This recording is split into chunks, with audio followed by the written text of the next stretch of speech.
stand still, you hear? Just because you happen to be the prettiest thing inside of a red wagon don't mean you can put on airs with me. No, sir. As far as I'm concerned, you're still just a bushy-tailed range pony, and don't you forget it. How's it going, big brother? Yeah, Shortshanks. Yeah, if it's any better, I think it's a frame-up. Oh, Shortshanks, huh? You better watch what you call me. I'll jump up on a stump and punch you in the knee. This is about the flossiest-looking crowbait I ever did see. Yeah, sure she is. That's why you just give your right arm for her, that's all. I don't know about my right arm. I might give her a nice stall in the back of the barn if she didn't have enough sense to get in out of the rain. She's too pretty for a range horse. What are you going to do with her? Oh, I thought I might make a gift out of her. A gift? Yep. After you hand-fed and raised this filly from a colt, you're just going to give her away? Must be a pretty important reason. Well, yep. Sort of thought I might make an engagement present out of her. Oh, yeah? Who's getting married? Me and Margie Owens. The whole. Hey, now look, you're not spoofing me, are you? I don't think so, Joe. Hey, Joe, wait a minute. What do you mean, wait a minute? This is the real Huckleberry. It's the greatest news ever. It's a real Huckleberry. Oh, Hoss, I don't know what to say. You better grab a hold of the holder on that filly, because I'm going to yell. No, Joe, wait a minute. No. Joe, hey, wait a minute. What did Pa say? Well, I ain't had a chance. Yeah, so come on, Joe, tell wait me. a minute. Hey, Pa, close the windows and bar the doors. I got the greatest news since Kelsey's hog found gold. What's all the noise about? Sound like you got your foot caught in a bear trap. Hey, now, wait till you hear this. All right, brace yourselves. Go ahead and tell him. Well, come on, tell him. Oh, Dad, burn it, Paul. Little Joe's always too All right, quick. I'll tell him myself. Hoss is gonna get married. Look, it's too late in the day for this sort of nonsense. Now, wait a minute, Pa. No, this isn't nonsense. Now, Hoss is gonna get married. He's gonna marry Margie Owens. Now, look, Margie Owens is a very nice girl, and I won't have you joking about her this way. Paul, I'd be the last person in the world to joke about Margie. The fact is, it's truer than true. I do want to marry Margie, but Dad, burn it, little Joe's always jumping off the deep end. Wait. You mean it? Yes, sir. You mean it? You really mean it? You really want to get married? You're going to get married? Well, that's wonderful. That's absolutely wonderful. I didn't think you had that much sense in you. That's wonderful. Well, you're the luckiest guy in the world. She's much too good for you. Yeah. Now, wait a minute. Listen to me a minute. It's a fact I want to marry Margie, but that don't mean she wants to marry me. Well, what does it mean? I ain't even asked her yet. She loves you, doesn't she? Yeah, I think. Well? So what's wrong? What are you worried about? Now, that ain't necessarily so, Joe. I ain't such an all-fired bargain. Oh, come on. Well, don't make no difference. I ain't going to take no chances. I'll take plenty of time, and then I'm going to ask her. You know that level piece of ground right near Rocking Chair Butte? That'd be a perfect place for the house, wouldn't it? Just right. They got the whole valley to look at. Yeah. Hey, and there's a lot of sweet water up there, too. Hey, what are you three talking about? Planning a house for you and Margie. Come on, let's take a look at the map. There must be about 5,000 acres there. That's a beautiful spot. That's one of the prettiest.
Nearly forgot. I got to run an errand, Margie. I promised Paul I'd pick up a saddle. It won't take but a minute. I hope you don't mind. Of course. It's all right. I don't mind at all. Take your time.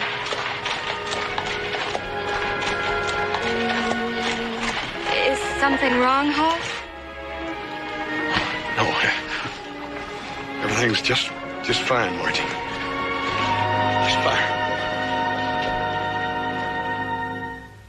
So anyway, I rode back over the hill, and I came back in that little draw from the other side, and there was that old big mama bear and them two little cubs, as pretty as you please. You want some more potato sauce? Yeah, get 1 spoon. Yeah.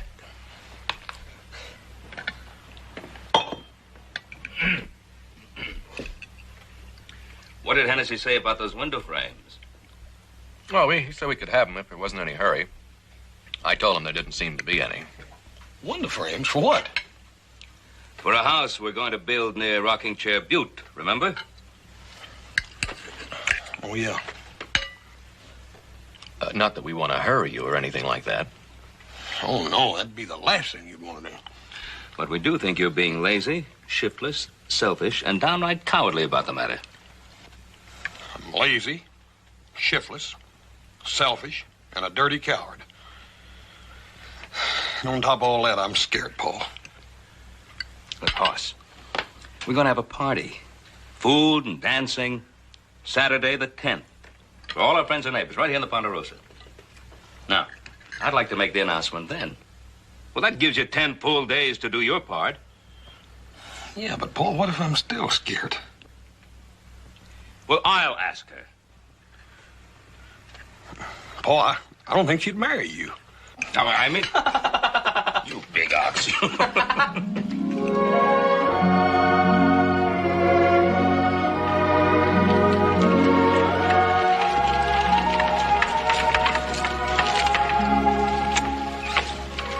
Oh, isn't it lovely? Oh, look at it, Hoss. Prettiest thing I ever saw. The way the trees frame the view, it's like an artist had set them there. As if each one were something very special. Hoss, are you in love with me? Really and truly in love? Well, I was going to sort of sneak up on it. I was going to tell you that I love you so much I can't hardly stand it. Then I was going to ask you to be my wife. And I still am when I work up enough courage. Hoss. And this view here, I was going to ask you if maybe you'd like a house right here on this very spot. Wait. Paul and Adam they done bought the window frames for it. Listen. I'm sorry, Margie. I guess I got sort of carried away with myself. I ain't even asked the main question yet, have I? Hoss Cartwright, if you'd stop talking so much, well, maybe I could get a word in edgewise. All right. As long as that word ain't no. Well, any normal, practical girl could think of nothing nicer than a husband like you and a house right here.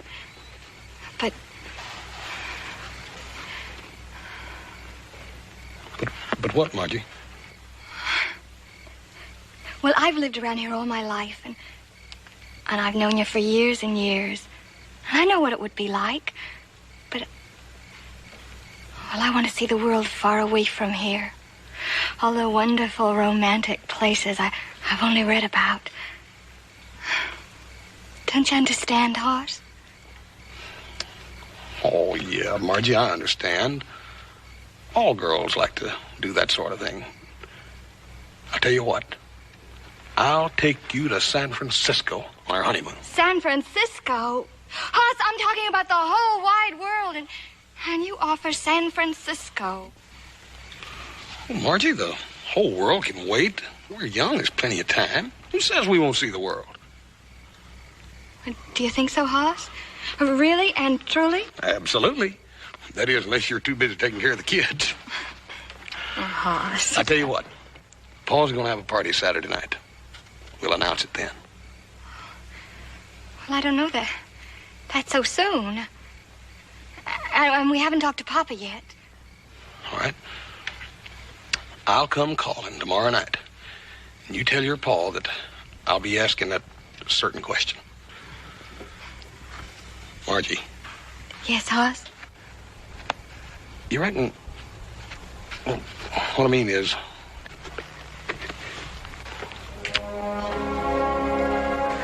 Is that what you were asking? Yes, ma'am. It sure was.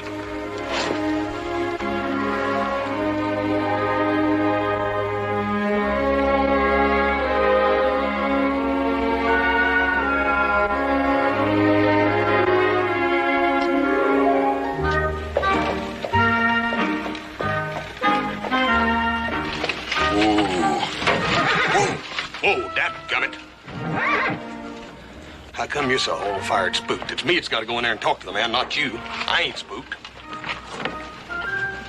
Little Paul said.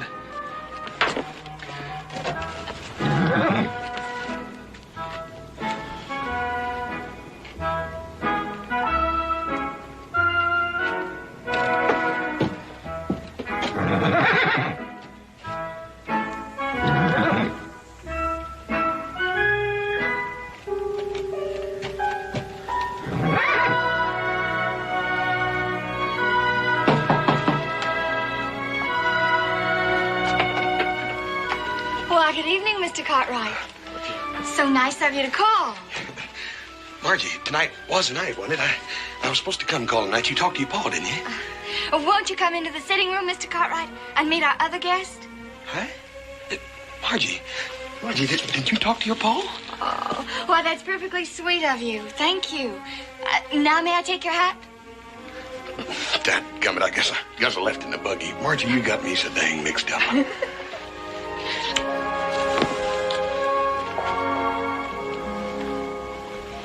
This is Mr. Mark Connors, Mr. Cartwright. Mr. Cartwright, a great pleasure to meet you, sir. How are you, sir? Mr. Owens? Good evening, Hoss. Over and sit down. Yes, sir.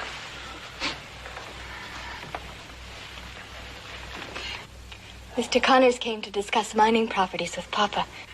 He was telling us about his adventures in Africa and all over the world. But do go on, Mr. Connors. Oh, yeah. I'm sure that Mr. Cartwright would be bored. I know that he's got many more interesting things to relate. No, they ain't much ever happens around here. Not like in Africa. You go on, Mr. Connors. Mr. Connors was telling us about a trip he made to the island of Zanzibar. It is exciting, isn't it, Papa? Yes, as Mr. Owens just said, I was telling him about Zanzibar. Now, there's a name to conjure with, Mr. Cartwright. Zanzibar. Island of spices.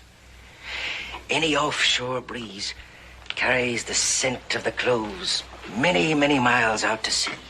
And yet, with this exotic aroma, there exists another one far less bewitching. I ask you to believe that, not more than a quarter of a mile from palaces of unbelievable luxury, there exist stockades where men, women, and children are caged like animals. Blackamoors, yes, captured in the deep jungles of darkest Africa, but human nonetheless, and capable as you and I are of pain and misery and heartache.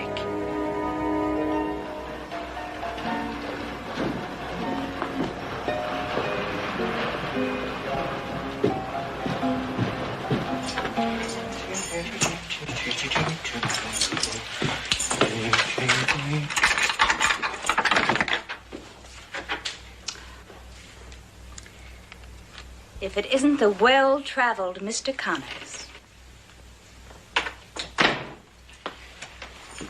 Kathy, what the devil are you doing here?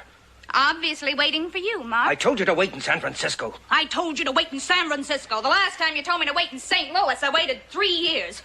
Now, look here. You take this bag and get back to Frisco. Just like that, huh? Just crawl off in a hole somewhere until the big promoter decides to whistle. Well, I'm not going. Now, listen to me, Kathy, my darling. Look, I'm involved in a very important business deal. Now, if you come here to cause trouble, you're going to ruin... Trouble, Mark? When you're trying to make money for us? Oh, yes. Yes, I might have known. Yeah. You could have written, you know. I would have sent the money to you. There was no need to come all the way up here. Thank you, Mark. I can use this. You've taught me very expensive tastes. This isn't why I rode that dirty, back-breaking stage all the way up here. Oh, no? Then, why? I just don't trust you. This little business deal you're involved in. What's Miss Plain Jane Owens got to do with it? Oh, that. Oh, nothing at all. Incidentally, how long have you been in town, huh? Only since this afternoon. Oh. But this is a very small place, Mark. It has the usual gossips. It just took me about 1 hour to find out all about you and Miss Owens. Well, now, listen to me, Kathy. Miss Owens is an only child and the apple of her father's rich heart. And she's got a great influence on him. You have a great influence on her. Exactly. So, you see, you mustn't interfere now, Kathy. Remember, under our agreement, you stand to gain just as much as I do, huh? All right, Mark. I will go, and I will wait, but not for long. Because remember, under our agreement, if I wanted to, I could blow your little scheme sky high. Oh, my sweet, my dear, sweet, cynical little Kathy. Isn't there anyone in this whole wide world that you trust, huh? Not in your world.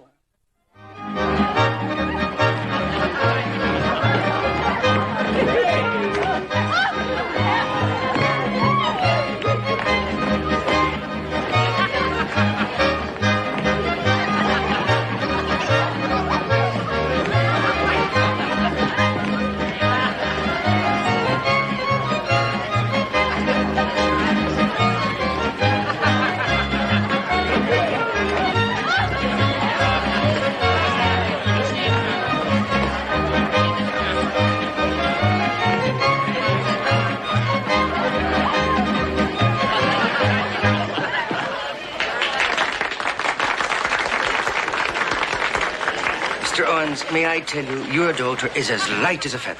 Dancing with her is sheer delight.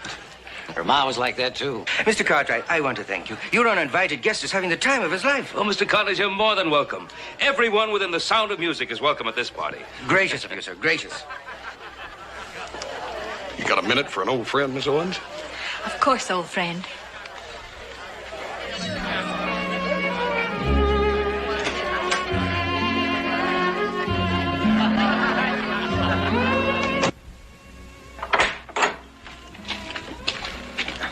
Keep them closed tight. Put your hands over them. I don't trust you.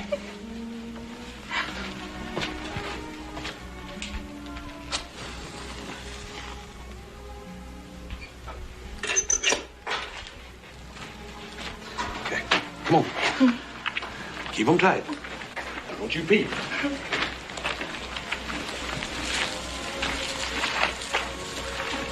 Okay, around this way.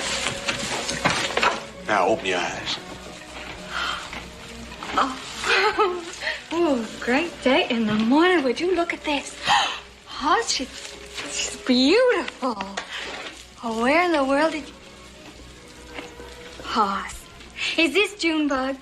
That scrawny little thing you picked up on the range? It's her. Oh, she's grown into a beauty. Where you been keeping her? Oh, out of sight. I'm saving her, I guess. Saving her for what? Well, if I had her, I'd parade her every chance I got. Well, I reckon I was saving her for a present all along. Just didn't know it. A present? Well, I couldn't think of a better one. Hey, who are you going to give her to?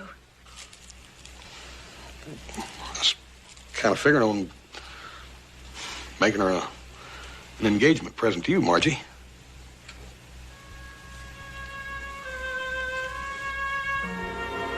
Hollis, I'm sorry. I don't know where my mind was. I just didn't think. That's all right. I was kind of hoping that, well, we could make the announcement tonight. And I didn't speak to Papa, did I? Well, that's my job, but Dad Bernard, I couldn't get a word in edgewise the other night. Oh, am a foolish, mixed-up girl, and I'm hurting you. Oh, no, you're not. Margie, you just still got some of those funny notions about the big, wide, wide world out there or something. It's so hard for me to make up my mind.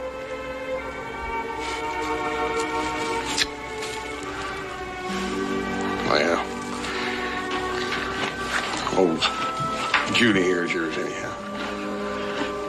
And I'll talk to your papa tonight if I have to hog time.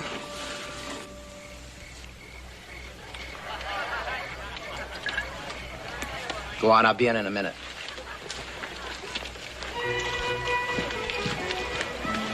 Good cigar you got there, Owens. Got a nice, rich smell. What do you want, Gilbert? I want my money back from that little deal we had together. That business deal failed. We both lost money. You can afford to lose money, but I can't. It seems to me if you could include me in another deal. If this is blackmail, A little trouble, Mr. Owens? Stay out of this, dude. Thank you, Mark. I think Mr. Gilbert has said all he's going to say.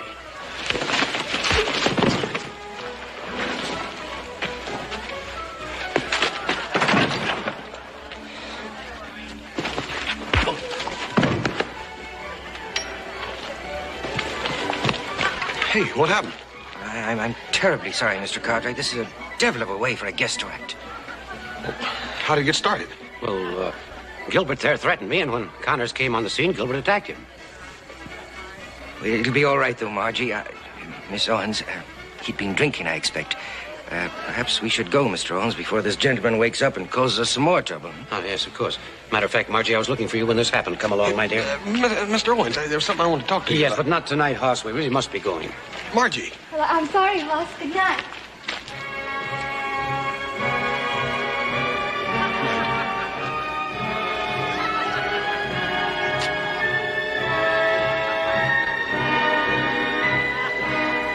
I wish he'd hit you even harder.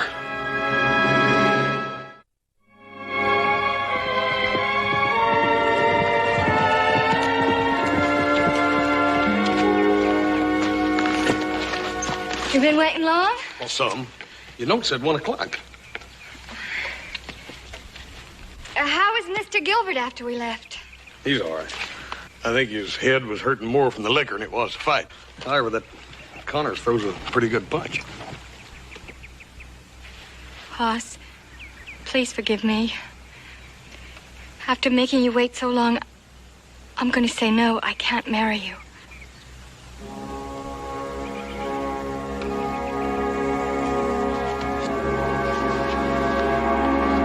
Margie, I thought it was all set. I thought all I had to do was talk to your pa. I'm going to be married to someone else in a month. Someone else?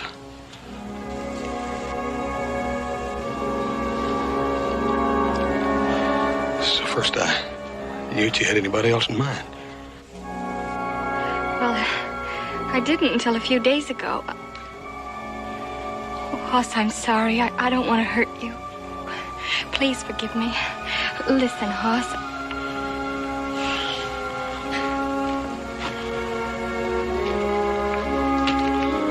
What's there to listen to? Well, I had a speech, but now I don't know what to say. I'm sorry. It's all right, Margie. I hope you'll be very happy. You and...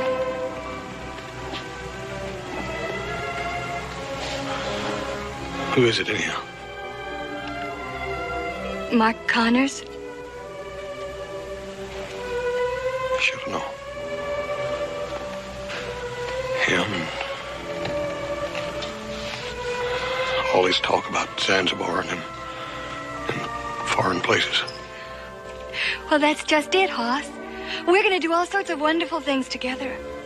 We're going to travel all over the whole wide world. The whole world, huh?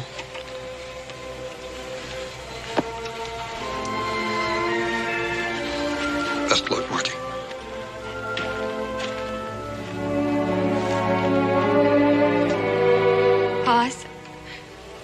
I'm sorry I can't be what you want me to be. I'll return Junebug. Yeah. I reckon Junie would be much good at traveling around the world.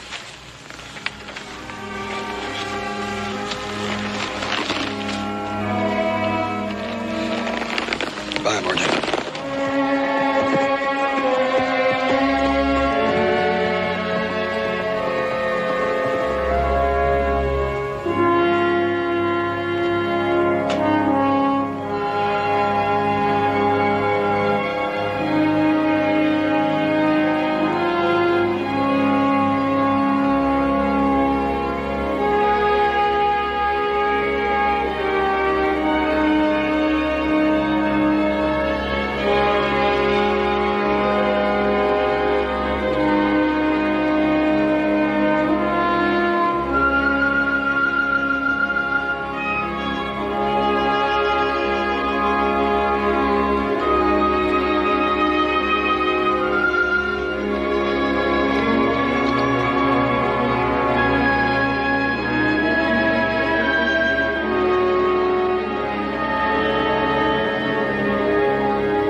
Make sure you eat every bit of that.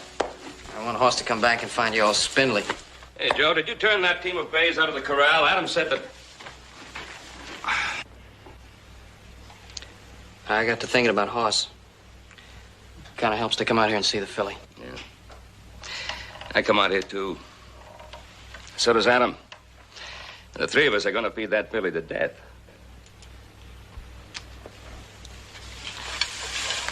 Look, Pa, I think I ought to go after him. He's been gone for almost a month now. Oh, Joe, you know, you could help him mend a broken leg or broken arm, but a broken heart he has to mend by himself. He'll be back when he's ready. What about the wedding Sunday? Are we going? Well, George Owens has been a neighbor for a good many years. Margie's been almost part of the family, more than a neighbor. I think we should go to the wedding. I guess you're right.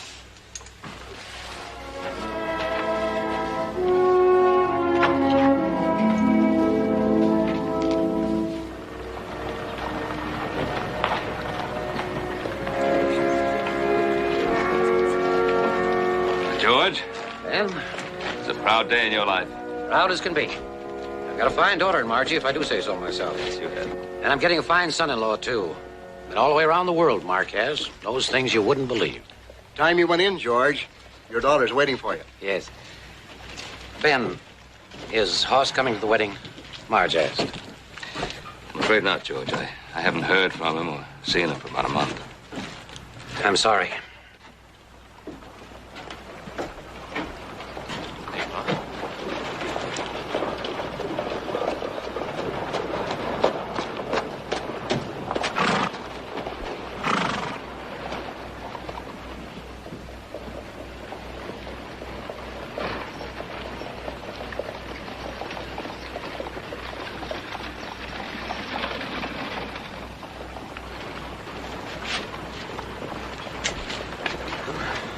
We might as well get on inside. Come a long way to see Margie get married. I don't want to miss it.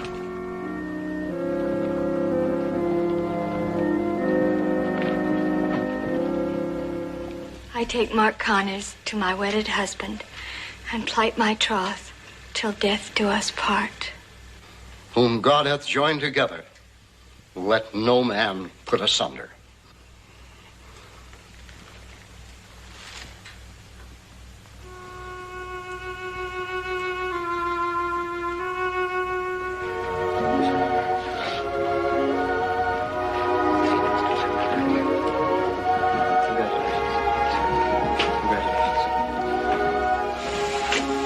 prettiest girl in the whole world, Margie. You look fine. You look happy. I hope it's that way for you always. Thank you, Hoss. Kiss the bride. Please.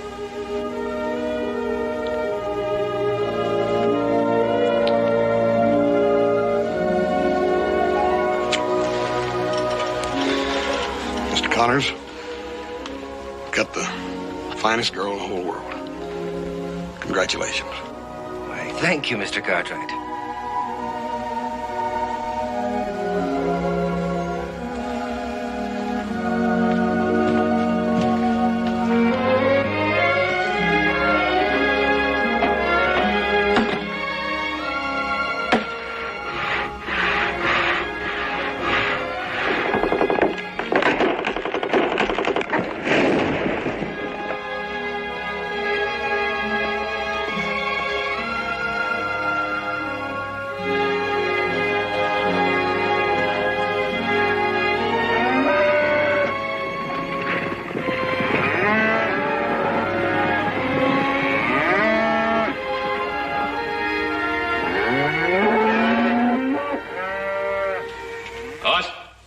Yeah, Paul. Margie's father's in the house. Wants to see you. Seems to be rather important.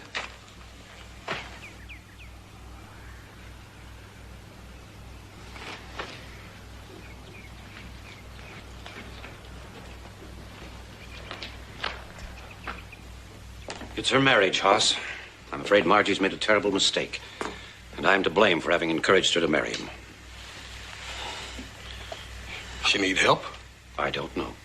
I honestly don't know. You don't know? Ain't you wrote to her? Ain't she wrote to you? Yes, we corresponded at first. There was nothing in her letters to indicate there was any real trouble. Of course, she was disappointed that their round-the-world trip was continually postponed, but she was still looking forward to it. Then I began to hear just from Connors. And?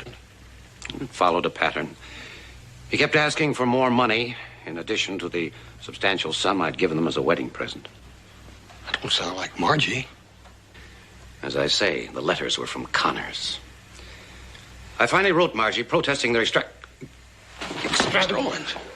Here, sit down here. You all right, Mr. Owens? It's nothing, Hoss. I'll be all right. Here, drink this.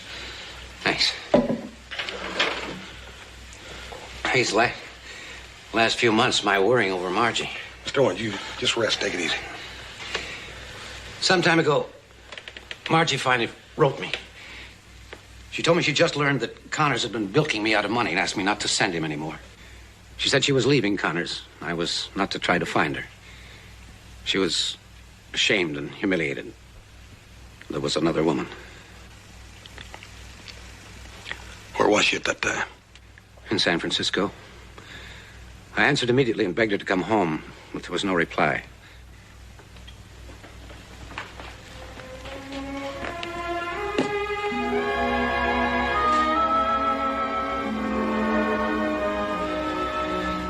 You want me to try?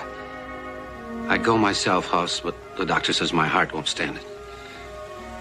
If Margie's in real trouble, she'll need strength, not weakness.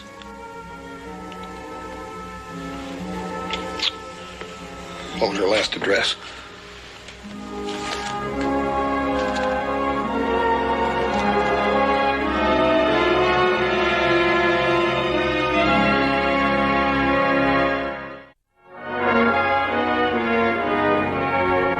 Didn't leave an address? It's a saloon on Coster Street. The woman said she worked there. I heard Margie call her Kathy. Thank you, ma'am. I'll find her.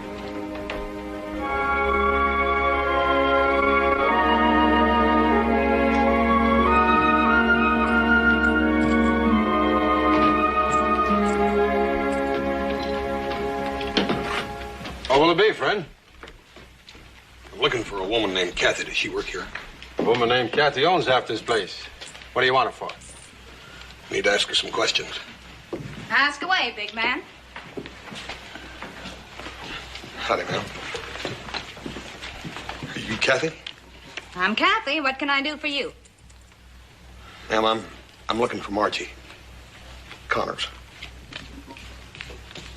What makes you think that I can help you? I think you can.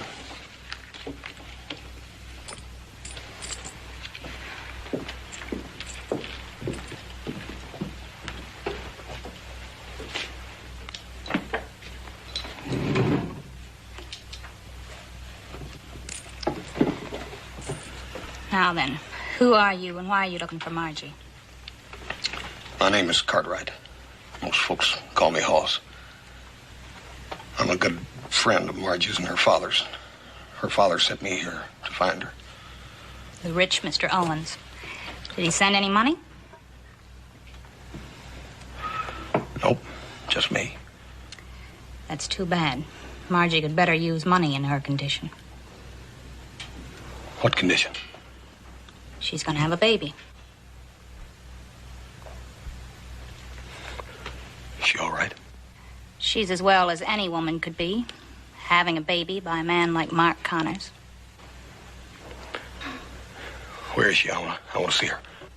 What do you plan to do? I'm going to take her home where she belongs. Well, home is where she belongs. All right, my big friend. I'm going to trust you. I don't know why, since you're a man. She's at the district hospital. Now, here's how you get there. The doctor will be right out, Mr. Cartwright. Please be seated. Thank you, ma'am. This your first? Huh? This your first? Baby, I mean.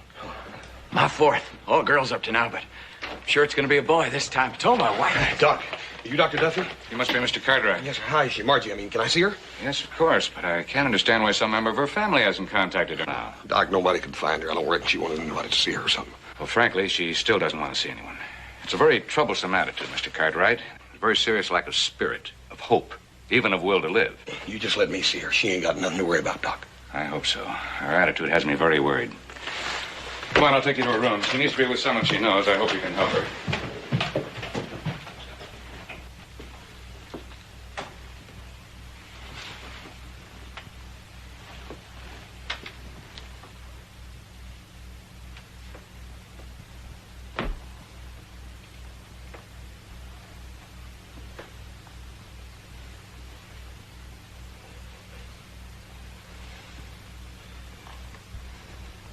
Margie? Margie? It's me, Hoss. Go away, please. Go away.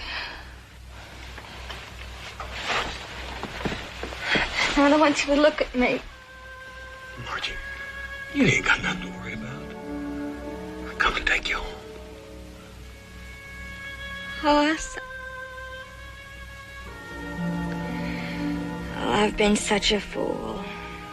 Made such a mess. Margie, all that's done with now. Like I said, I come to take you home. Dear Hoss. I thought I didn't want to see anyone anymore. But now I'm glad you came.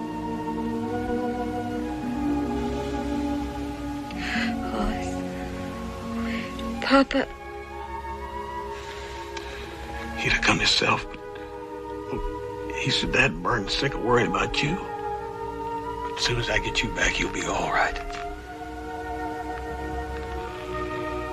If anything happens, will you make sure the baby gets to Papa? You listen to me. You and me and that baby are going to go right back to the Ponderosa, and we're going to build that house just like we planned. Margie, what's the matter? It's just a pain.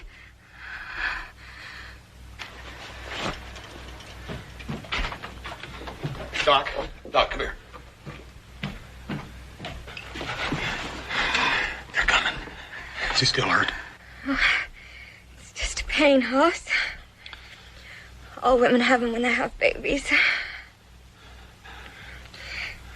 It doesn't hurt so much now. Margie, I promise you that as long as you live, there ain't nothing else gonna ever hurt you in the whole wide...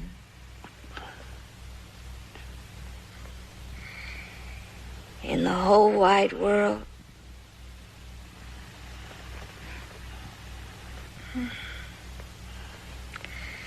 Hoss, wasn't I foolish when I had it all right in front of me?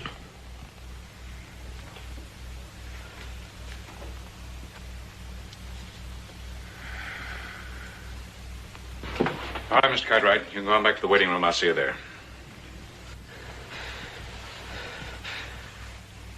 I'll be waiting for you, Margie. Then we'll go home. Yes, Hoss.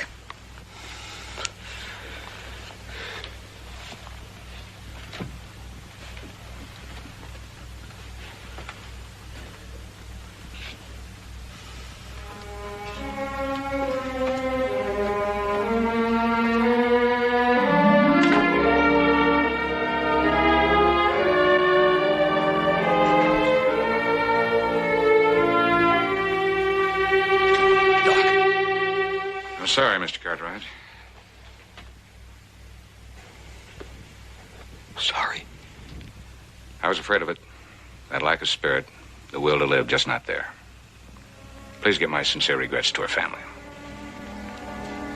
But the baby's a fine girl. Healthy, pretty, just like her mother. She should be a comfort to the family. And I think in about 10 days she'll be able to travel. That should give you time to get a nurse to help you. In the meantime, I can be reached right here at the hospital through the next 10 days. Goodbye, Mr. Cartwright.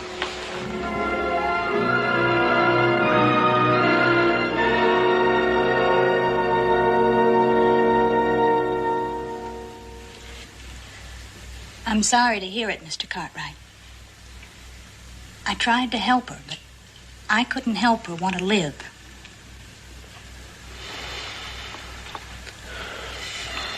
I appreciate everything you've done. I need one more favor. What is it? I've got to have somebody to help me take care of the baby on the way back to Virginia City. Do you know anybody? Yes, I think I can find somebody for you. Don't they think we ever close?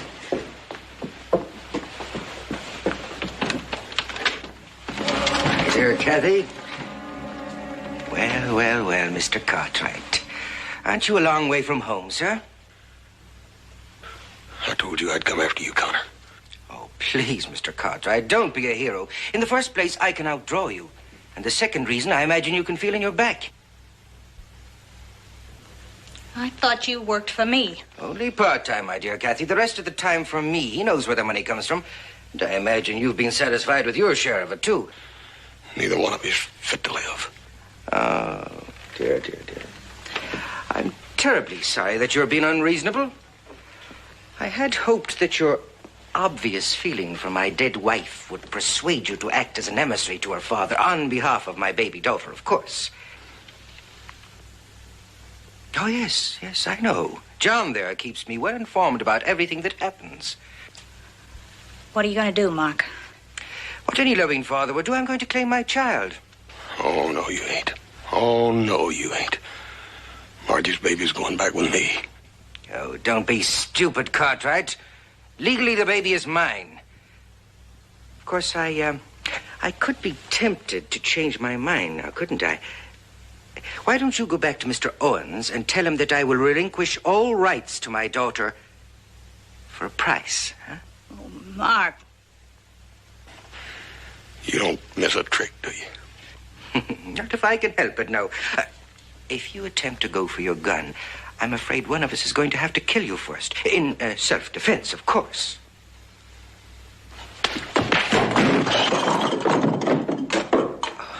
That was a very fine gesture, Mr. Cartwright, but I fail to see what you're going to accomplish by it.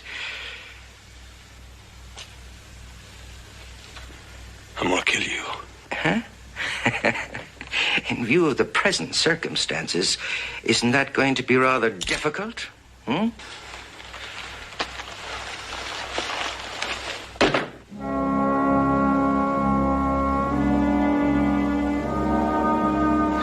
You're a miserable human being.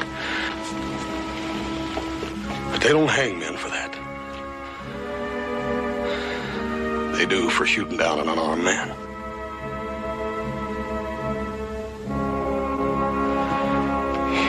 You ain't gonna pull that trigger, Connors. You ain't got the guts to hang, Connors.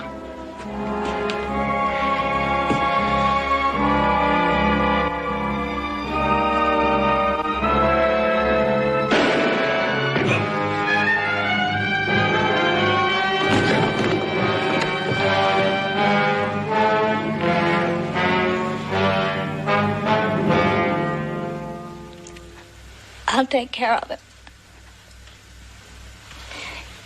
You take Margie's baby home.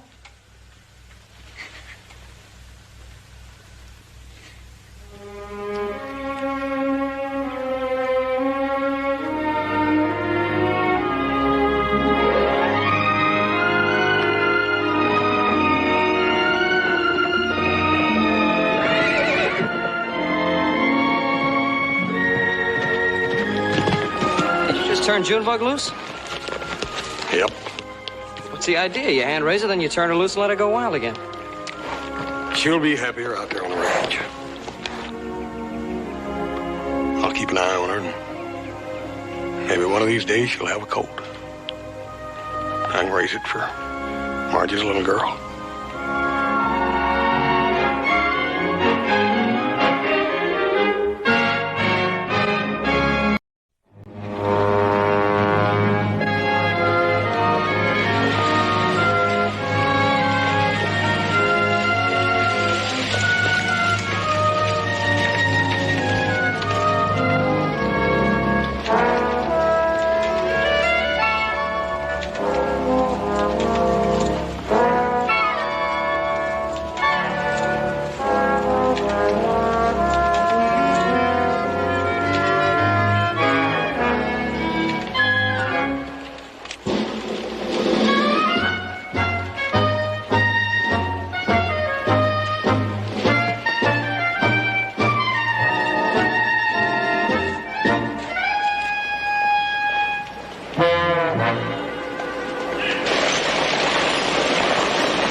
Anything else I can help you with, Mrs. Banning?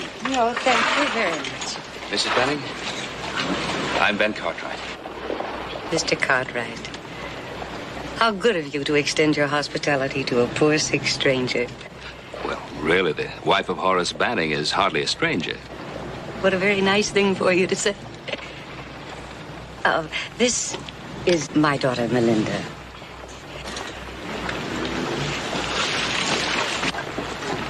Coachman, it's been a delightful experience. Thank you, ma'am.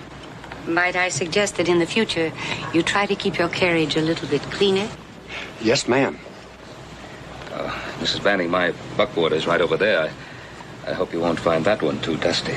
Oh, I feel sure that your conveyance will be more than satisfactory, Mr. Cartwright. Come along, Melinda.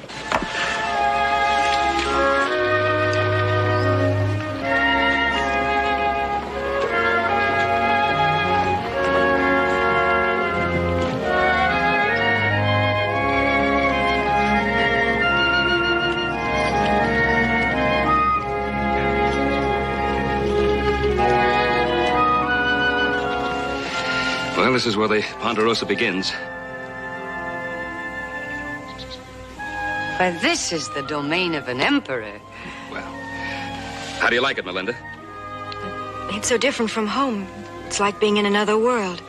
Well, we want you both to feel that this is your home, and we want you both to stay as long as you possibly can, or at least as long as Horace can bear to be without you. Well, you do make us feel most welcome, Benjamin.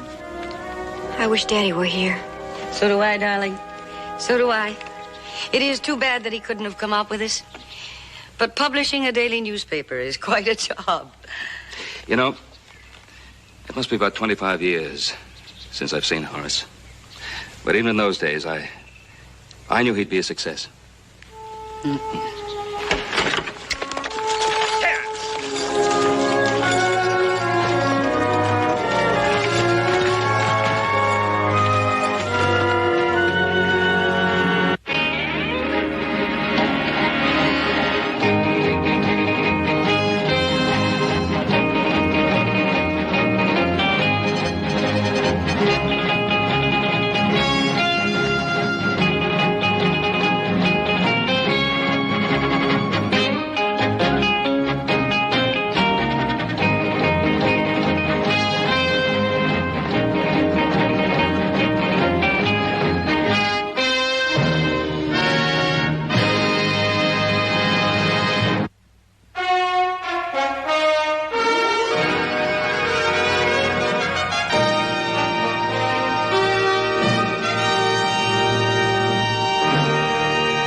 Banning, their daughter, my boys, Hoss, little Joe. Well, how wonderful it is to meet both of you. My, they're striking specimens, Benjamin. Must be your fine Ponderosa air here. Aren't they handsome, Melinda? Yes, very. Oh, thank you very much, ma'am. Welcome to the Ponderosa. We heard you was coming, Miss Banning. Paul told us you're in kind of bad health. Hope the Ponderosa and your stay here will make you feel better. Well, thank you very much, Hoss. It's nothing serious, really. I'm just overtired. I want to see the horses. Come with me.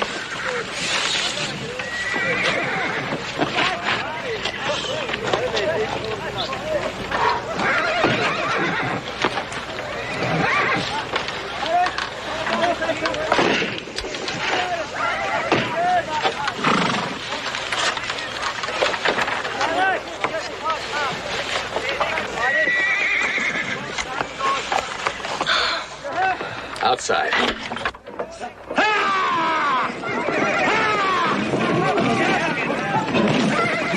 I read about that once. I never dreamed I'd ever see a bucking bronco. Have a good look. It looks so dangerous. We have to do it every day. He's quite a daredevil. It's my older brother Adam. He's a darn good horse breaker.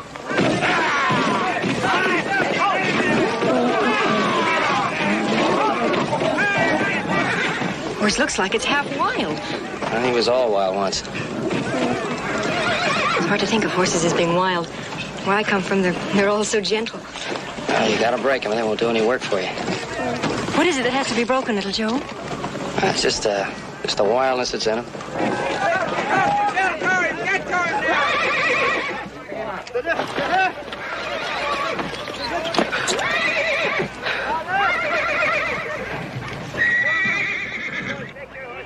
Adam?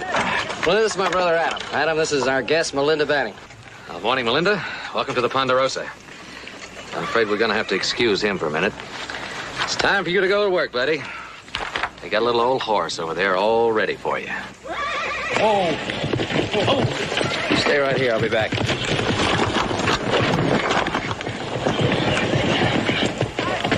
Adam? Yeah? That was so exciting. It looked so very dangerous. It's just a job. Watch him.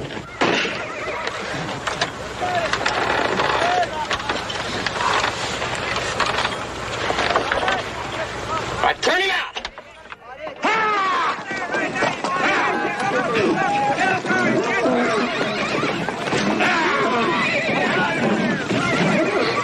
That horse will carry him. Well, it hasn't happened to him yet.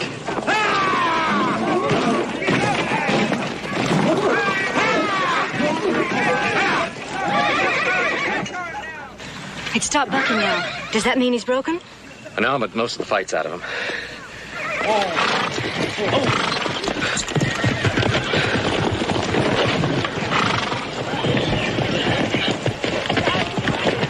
Great, Joe. Just great. Oh, you're not so bad yourself, brother. All you need is a little practice. What'd you think of the ride? I don't know how you do it. He doesn't either. Thanks a lot. Well, you see, it didn't hurt the horse, and now it'll be useful.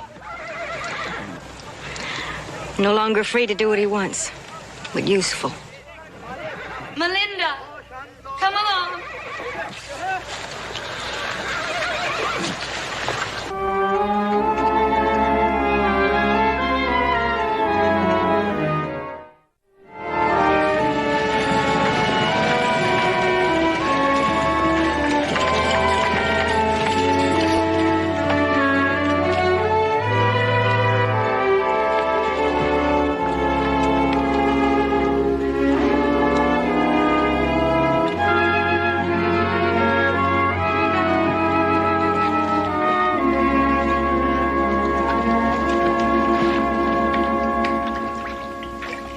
I must say I find myself a bit surprised at these Cartwrights.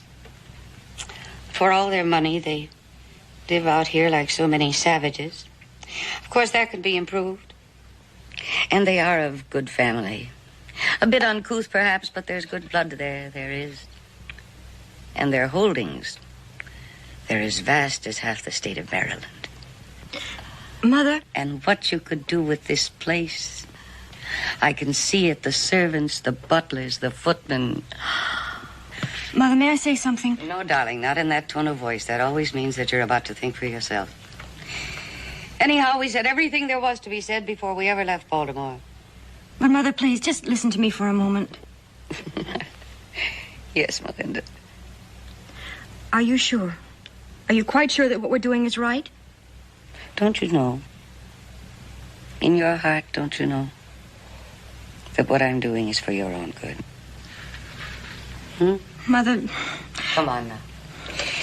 Get out of that tub and get dressed. Mother, please listen to me. Melinda, there is nothing sadder, more futile than foolishness. And you, my poor darling, seem to have been blessed with more than your portion, thanks to your father. But you're lucky, because to compensate, you have beauty. Beauty that was wasted in Baltimore, thanks to the way we had to live due to your father's continuous failures. But out here in Ponderosa, we're making that beauty work for us. Mother, that isn't what I wanted to know. I know all that. I wanted you to tell me that what we're doing isn't wrong. Wrong? Oh, no. No, of course not. Everything that we're doing is right. Happiness for you is right. Security for you is right. Security for your children. Darling, everything that we are doing is right. It's all right. How could I be anything but right, wanting all of this for you? Melinda? Baby, I have fought for your happiness from the day that you were born. But I'm getting tired. I really am. I'm awfully tired. There isn't a great deal of fight left in me. Selfishly, I've even been hoping that somewhere in your future there might be a little peace, a little satisfaction for me, too.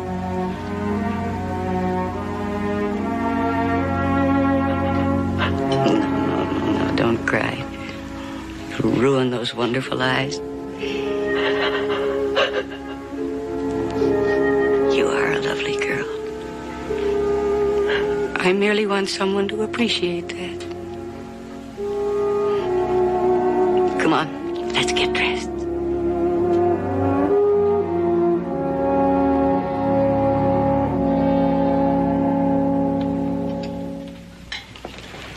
That was a delicious meal, Benjamin. Really delicious. Well, thank you. I'm so pleased that you enjoyed your first meal at the Ponderosa. I enjoyed it all thoroughly. Miss Melinda, you ain't tasted nothing yet till you taste some of Hop Sing's Hong Kong Mulligan. Of course, Baltimore is noted for its food, especially seafood. We catch some pretty fine trout around here, too. Chincoteague oysters lying on a bed of glistening ice, and lobsters, first broiled and then served in melted butter. And our home brilliantly lit with hundreds of candles in crystal chandeliers, and in one part of the room a small orchestra playing gently and softly. Very often the music by that gifted young Polish composer, Mr. Chopin. And the servants, one behind each place, in the white uniforms, the white cotton gloves, the white stockings. And inevitably, the governor is the first one to arrive. He's always so prompt. But then he has great respect for my husband and Horace. Poor dear Horace. How he fusses about the social life I impose upon him. But I think deep down he enjoys it just as much as I do. I'm afraid he'd be rather disappointed in our primitive way of life out here. Oh, no, not at all. You're wrong about that. Horace is a great out-of-doors man. You'd all like him so much. What do you know? His idea of a banquet is a hunt breakfast after an early morning exciting ride to the hounds. He has his own stables. Most of them are thoroughbreds. I feel a little faint. I need some air. I think it was all the traveling today. Oh, no, gentlemen, please sit down. Melinda's given to these momentary spells. Poor darling, she's been so delicately born and so delicately bred. I think I better see that she's all right. Excuse me.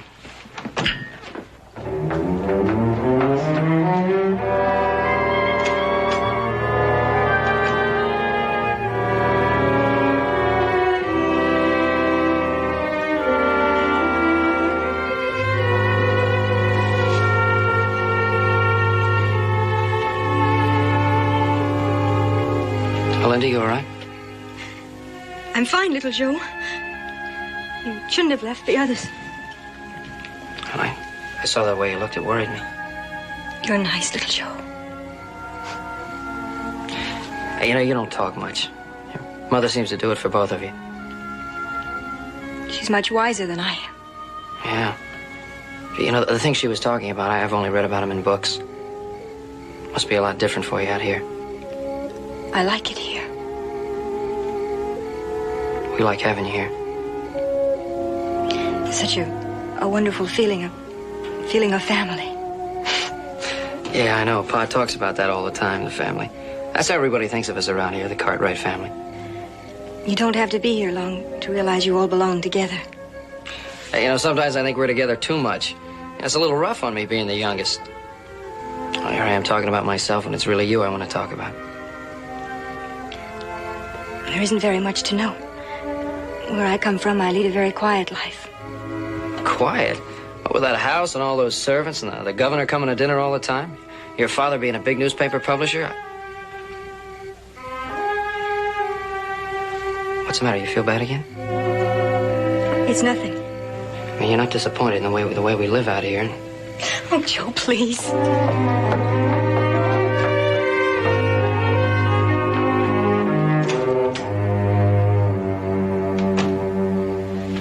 I can't stand these terrible lies anymore. Your awful stories about parties and servants and hunt breakfasts. Until I conceived this idea of bringing you out here, you were irrevocably committed to the kind of life I've had. And nobody knows better than you what that's been. But here, out here, I've created a new image for you. You have glamour and distinction and mystery. And you mustn't do anything to alter that, darling. Not until after you and Joseph are married. Then it won't matter. Why must it be little Joe? Because Horst doesn't feel that way about you.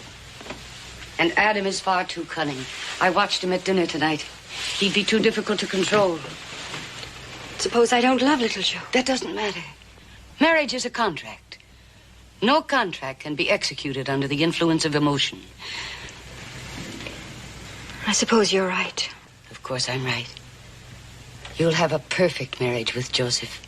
You'll be able to twist him around your little finger. Just think. You'll have everything your own way. Just think how happy you will be. You've been twisting my father around your little finger for 25 years. Has it made you happy? Who in the whole world could be happy with your father? For you, Melinda, it's going to be different. So different. And I ask you with all my heart to believe me when I say everything I'm doing, I am doing for you.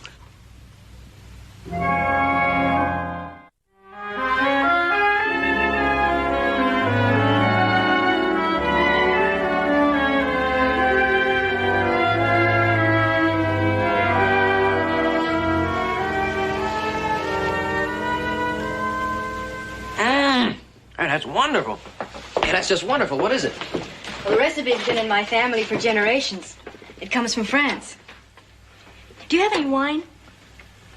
Well, it's a little early in the morning for that, isn't it? Not for me, silly. For the stew. I told you this recipe came from France. Well, I don't think we have any wine around here. If you think real hard, it'll come to you.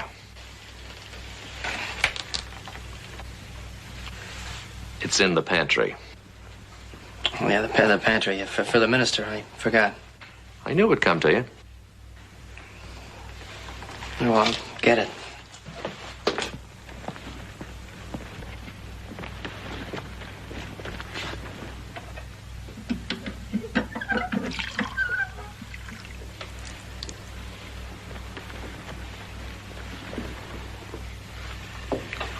I haven't seen much of you the last few days, Adam.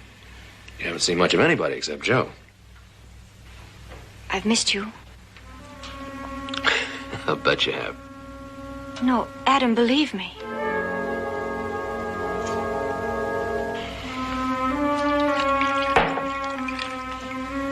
What kind of a woman are you? First it's Joe, and the minute his back is turned, it's me. Adam, if you just let me explain, Adam. Yes, Melinda? I was going to ask you if you'd like to taste some of the beef stew. No, I'd rather be surprised. He's going to be surprised, all right. Wine and beef stew. What are the Frenchmen going to think of next?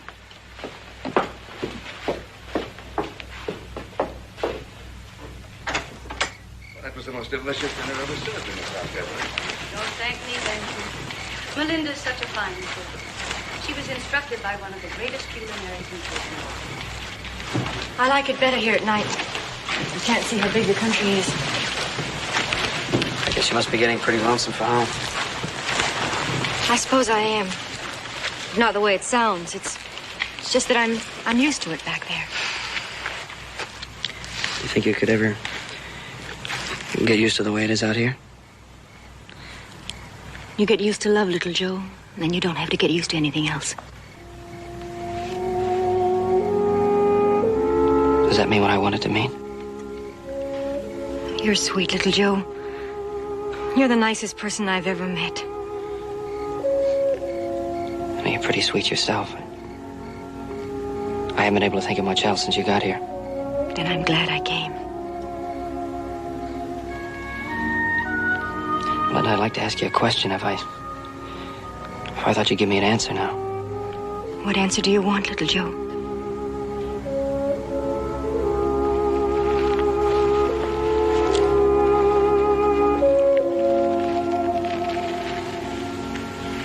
You answered me. Yes, little Joe.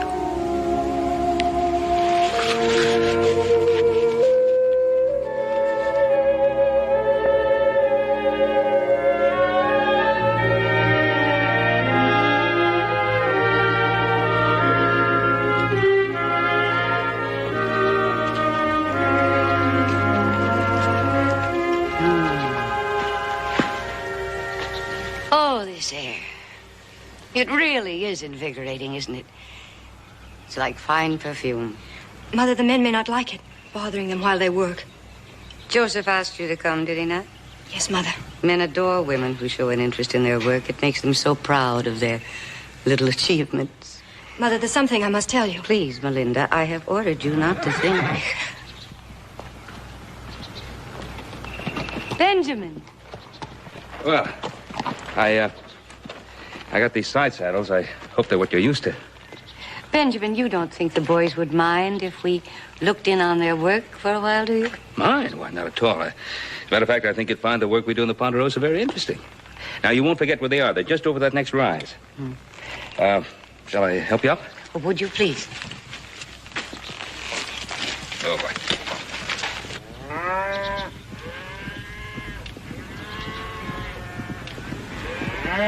I wonder who asked them out here. Well, I did. Any reason why I shouldn't? They're our guests, Adam.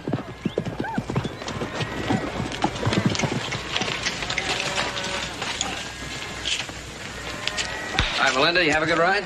Howdy, ma'am. You enjoy yourself? I should say we did. Thank you so much. Oh, there we are. That was just fine. Just fine. Well, are you cooking? No, ma'am, we're not. You don't seem very glad to see us, Adam. No, I was just thinking about your comfort. This might be a little rough on you. Thank you very much, Adam. But you'll find that Melinda can accustom herself to anything that happens on a ranch.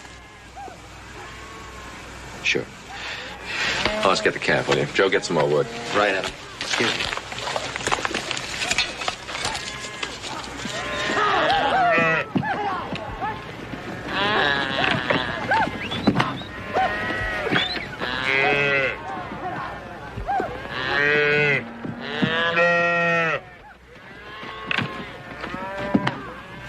You're not going to burn that tiny thing. All cattle look alike. It's the only way we have of putting our name on them. Besides, it's not really as bad as it looks.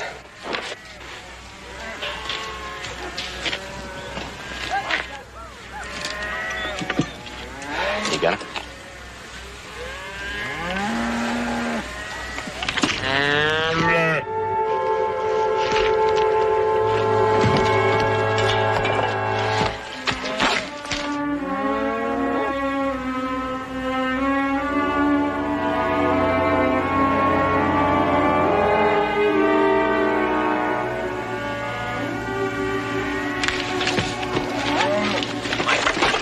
What happened to her? I told you the women shouldn't be here. Now, why don't you just go back to the house? Adam, you don't have to talk to her that way. All right, the girl's sick. Why don't you take her home? I'll take her home, but only because she's sick. Come on. I'm sorry. I guess it threw me seeing her keel over that way. I'm sorry, Melinda.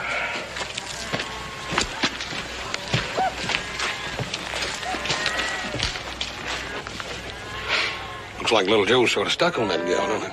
Yeah. Now, let's get back to work. Yeah. Just remember, we all got to live here together, Adam. Yeah. Get out of the cab, will you? All right.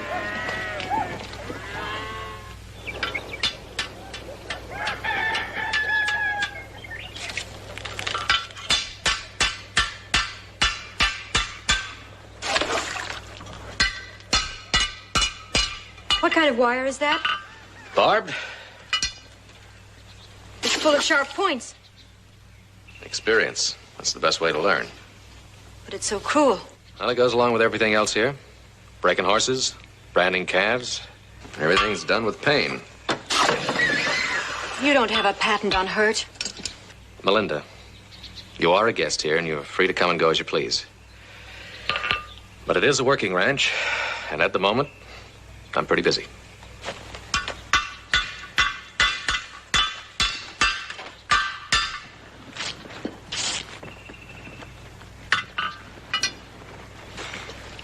Leave me alone. Get away from me. I don't need your help. Looks like you do. There you are.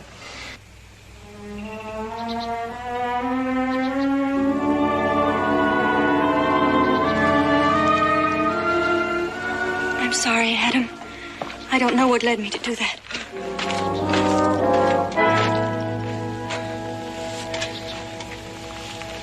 Adam, what are you doing? Nothing, Joe, nothing. What do you mean you're doing nothing?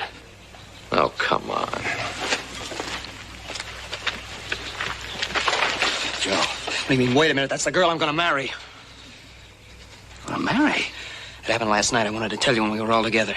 Oh, wait a minute. Now, didn't this happen awful sudden like? I mean, well, Joe, are you sure you love her? More than anything in the world. So when I saw her with Adam... Wait a minute now, Joe. Adam didn't know how you felt about Melinda. No, well, none of us did. I suppose you're right. So I think I better set him straight. No, wait, Joe. Joe, look, you go up to the house. Please, go up to the house. Yes, sir.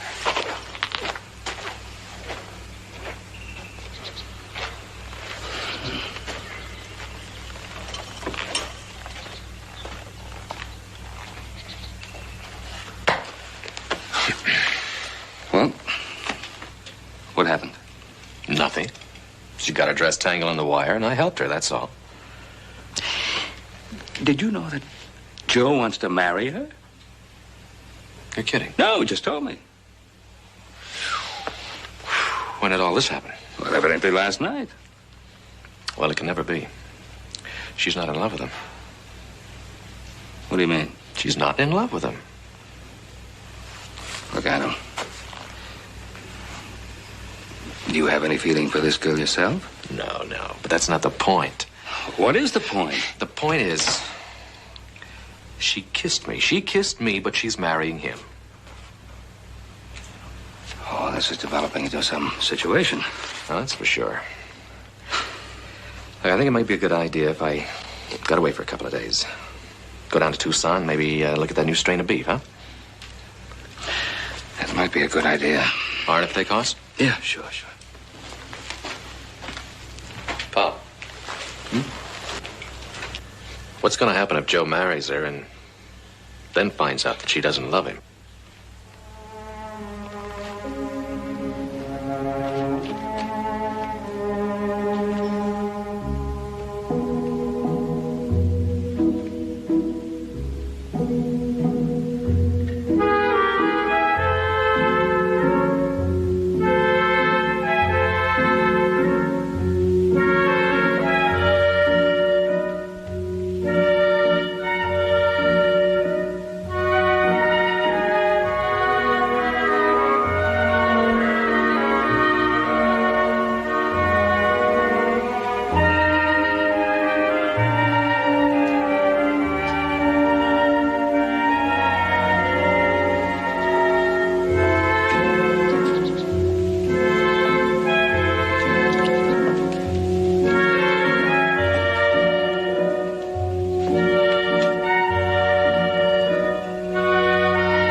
Surprise, Deborah, surprise.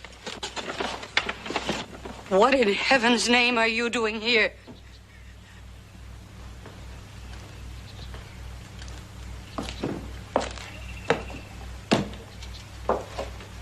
Hello, Deborah. Horace, I asked you a question. What are you doing here? Well, my dear, I'm afraid I have some unfortunate news. Some unfortunate news? That means you've lost your job again. Well, that hardly surprises. Well, why did you come here? Of all times, why did you come here now? But, Deborah, you're here. Where else would I go? Any place in the whole wide world except here. Now, you get on that thing and you ride out of here just twice as fast as you came in. But, Deborah, I don't understand. It's been such a long trip. I'm hungry and I'm tired. Why must I go? Why can't I stay here? Why can't I see Melinda and my old friend, Ben? Because your old friend, Ben, is the last person in the world I want you to see right now. Horace, Melinda and Joseph Cartwright are going to be married. Married? Why, that's just wonderful. Melinda and the son of my old friend. I think that's simply wonderful. Why, it looks like I got here just at the right time. Horace, I have worked for weeks in time and in effort to bring this marriage about. And now you come along unexpectedly and spoil everything. Spoil everything? How could I do that? Why would I do anything to hurt Melinda? I'm her father. You are not Melinda's father. Not a father? You are not the father I have described to Ben Cartwright. But Ben knows me. He knows I'm her father. Ben Cartwright thinks Melinda's father is a successful businessman. He thinks we have lived in grace and splendor. He thinks she has known culture and wealth. I don't know why you made up all those lies, but I know Ben Cartwright. And I know that whether Melinda had money or not wouldn't mean a thing to him if his son loved her. You fool. You dull, thick-headed, idiotic fool. All your life, you've been avoiding reality. Deborah, I don't think that's fair. Well, this is one reality you're not going to avoid. You have always been a detriment to your daughter. Deborah. And now you are a threat to her future. If, as you say, you love her, if you really love her, you will get out of here. Don't bring her future happiness crashing down around her head.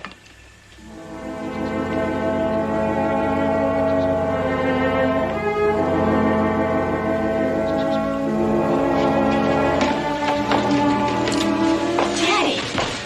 My little lady. Oh, how I've missed you. And I've missed you too, Daddy.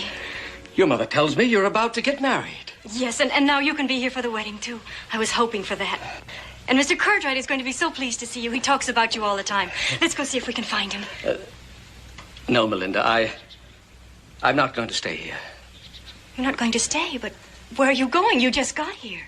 Your mother, she thinks, well, it's better that I go away again. You know, Ben thinks I'm a successful, well, all he needs is one look at me and... Yes, I see. Your mother's right, you know. Oh, yes, she's right. The only thing important now is you. What happens to you? Mustn't let anything endanger that. No, I suppose she's right. Horace, will you please go before they come and find you here? Melinda, I haven't been a very good father, I know that, but before I go, just tell me that you love this boy and that you'll be happy.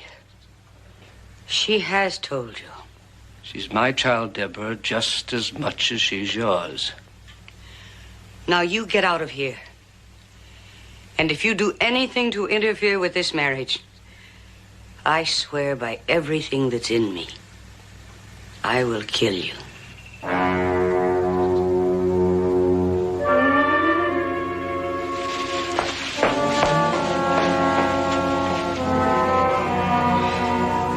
At this moment, Deborah, that might be an act of grace.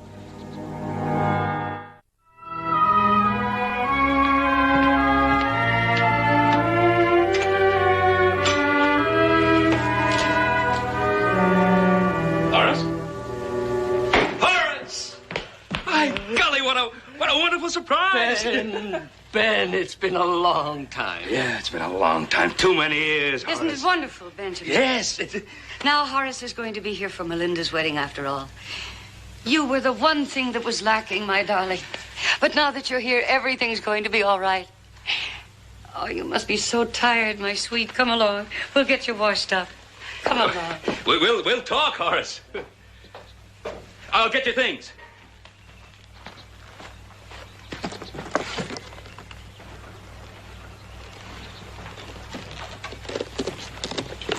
Oh, Joe, did you see Melinda's father? I'll tell you, it was the most wonderful surprise when I... Oh, what is it, Joe? It's Melinda. Oh, say, what was troubling her? I don't know. She was crying. She said it was all the excitement about seeing her father. Well, of course it was. I guess it was. I'm probably just imagining things. Well, what else could it have been? I don't know, just a feeling I have. I love her so much, Pa. You do? She's so beautiful. Well, you've been around pretty girls before. Yeah, but it's not just that. It's everything about her, the way she talks, the clothes she wears, where she comes from.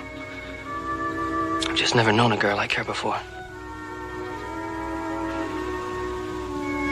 That's why I worry sometimes. I wonder if she can be happy out here.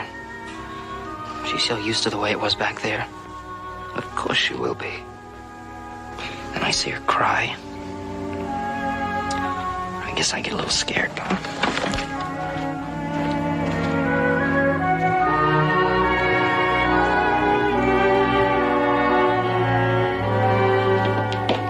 Good evening, Ben. Nothing like a shave and a bath to make one feel like a new man. Well, I'm glad you're feeling so much better. Will Melinda and Deborah be down shortly? In a little while, you know women. It takes them longer to comb their hair than it takes a man to grow a beard. Exactly what you mean. Well, dinner won't be ready for an hour anyway. Another hour? Hop Sing wants to outdo himself. Well, that'll give us a little time for a talk. About old times, eh, Ben? I've been looking forward. Well, not exactly about old times. I'd like to talk about your daughter and my son. All right, Ben. How about the happy young couple? That's just the point. Will they be a happy young couple? Why, I don't understand. Deborah assures me this is going to be a perfect marriage. The young people, she says, are very much in love. I'm worried about them, Horace. Worried? What's there possible to worry about? Well, for one thing, their backgrounds are so different. Joseph has spent most of his life out right here on the Ponderosa.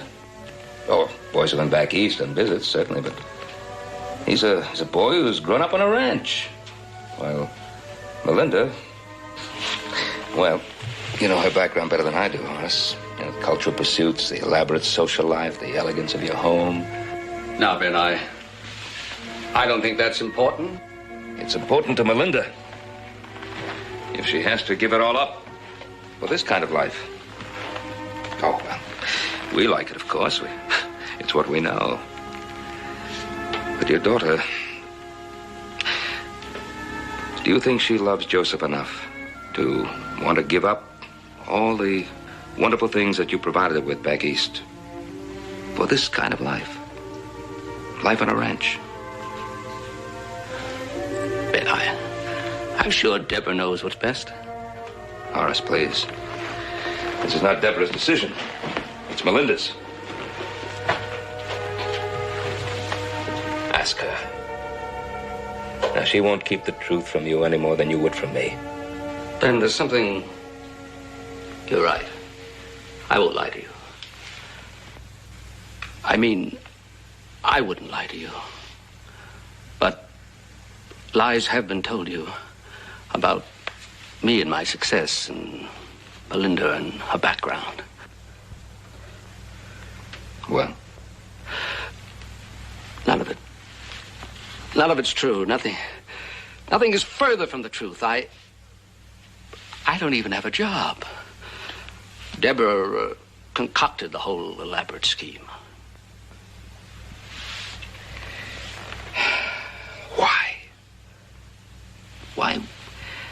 Why would you have to do a thing like that? To snare a husband for our daughter. Well, does she have to pretend to be rich? Does she think I'm looking for rich wives for my sons? My wife's ambitious. I guess she's had to be with a failure for her husband. What she did was wrong, Ben. Very wrong. But she did it out of a sincere desire to provide Melinda with a good home, with the kind of life that Deborah's always wanted and never had.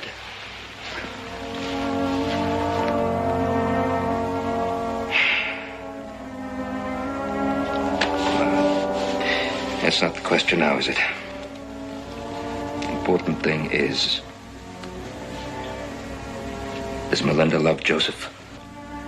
Or would she marry him for money, for a share of the Ponderosa, the comforts that could be provided her?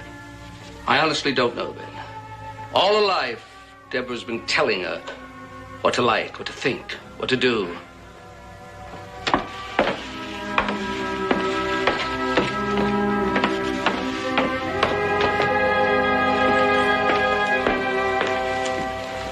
Melinda, there's something I must ask you.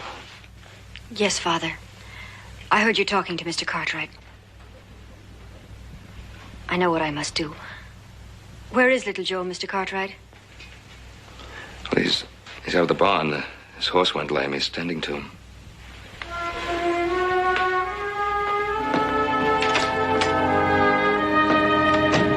She's a fine girl, Horace.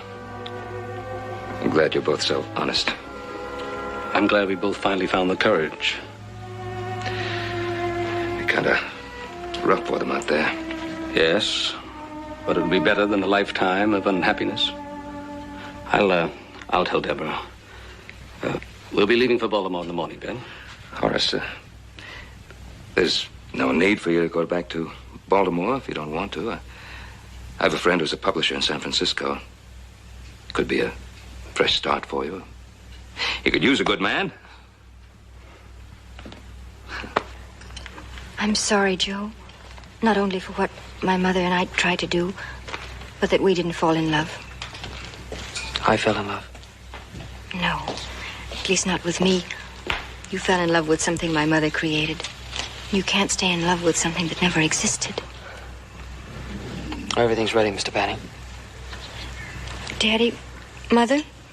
I don't know. She's in there with Ben. I'm not sorry for what I did. Not one iota. Well, I can understand that, Deborah. You, with all your money and your empire of the Ponderosa, how could you understand? I didn't inherit the Ponderosa. I worked to build it. But you've never known what it's like to be really poor. To scrimp and pinch and sacrifice. To feel ashamed, humiliated, and even angry at poverty. And to swear by all that's holy that the same thing won't happen to your daughter.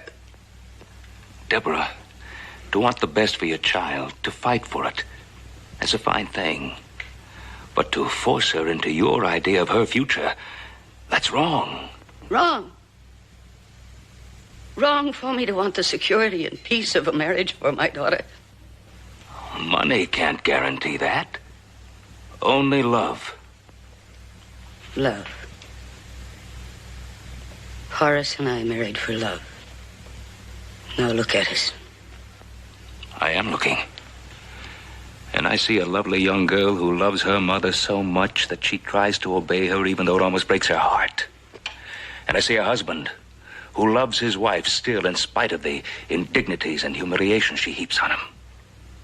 I see two people who love you, and they're waiting for you outside. I wrote a friend of mine, a publisher in San Francisco. I'm almost certain he'll give Horace a job. It'll be a fresh start for all of you.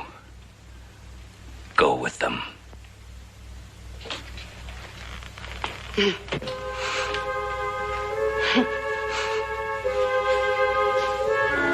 Goodbye, Ben. And thank you for everything. Goodbye, Horace. Good luck. Goodbye, Melinda. Goodbye, Mr. Cartwright. And thank you.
Hey, Toby, my cup's empty.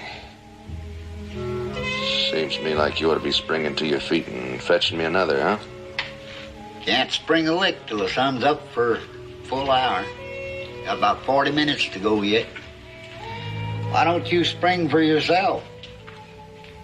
Oh, that wouldn't be seemly. You're the station manager. Station manager's supposed to wait on folks. I wait on the horses. Heck of a way to run a stage line.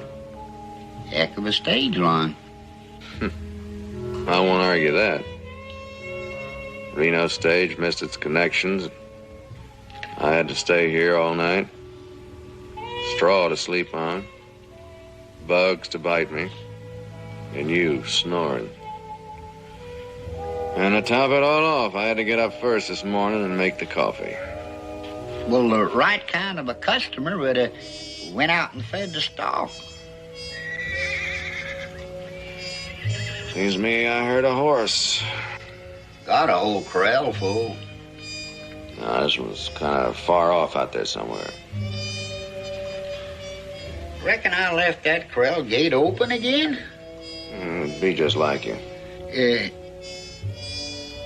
Do you mind springing up and going out and taking a look? I don't mind how I do, but I have to get my strength up first. How long that take? About an hour, maybe 2. Horses will all be gone by then. I expect so. You know, this is the 3rd bunch I've lost in the past 2 weeks.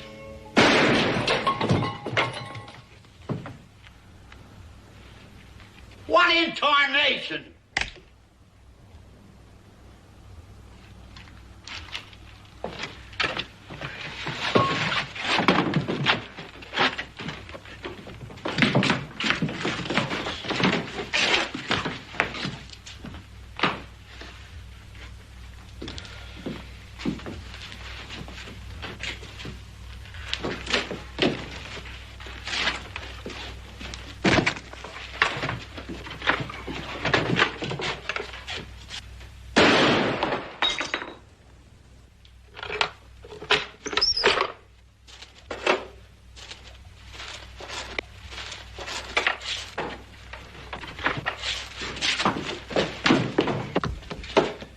You're gonna get away from me! Toby!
Toby, that was a foolish thing to do.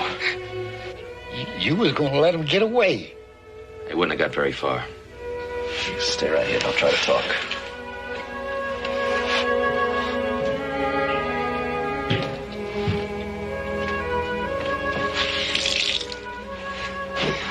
You could have helped me. I never took you to be yellow. No use going up against drawn guns. Besides, I knew one of them. Short fellow was Bill Enders. Now, how far could he get with me knowing who he was?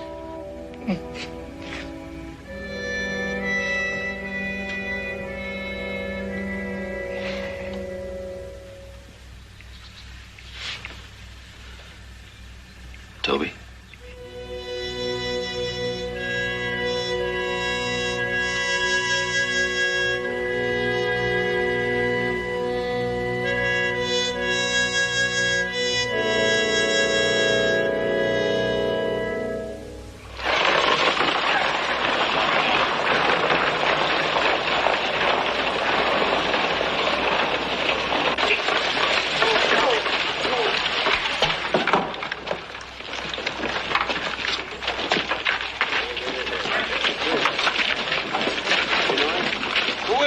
Toby Barker. Barker? Toby Barker.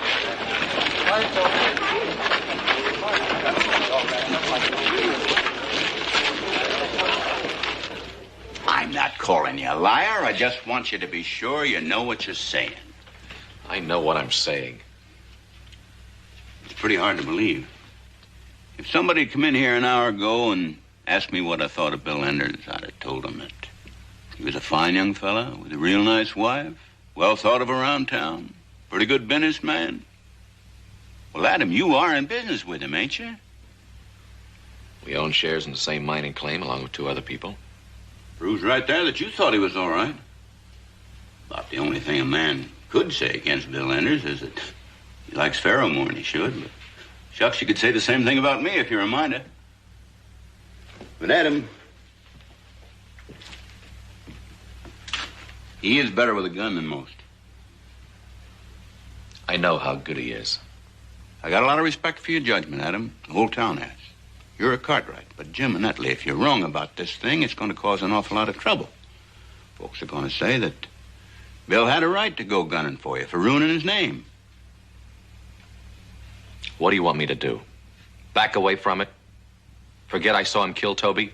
No, I just want you to be cold, dead sure that it was Enders you saw do the killing before you stir up a lot of trouble. Well, I'm cold, dead sure. Would you be willing to go with me right now and say that to his face? Let's go.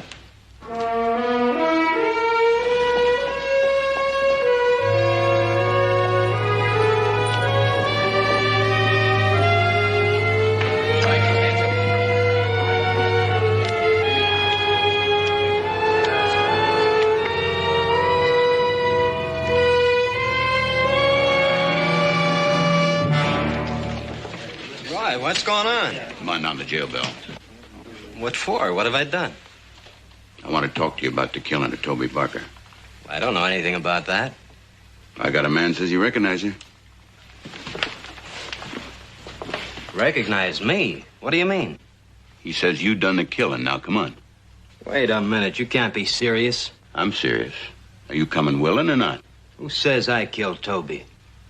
I say so. Adam.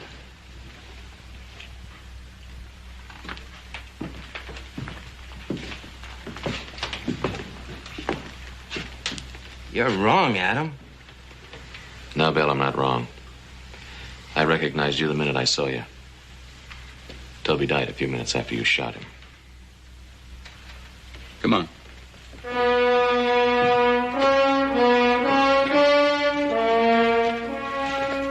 Adam, to accuse a man of murder without positive evidence is a terrible injustice.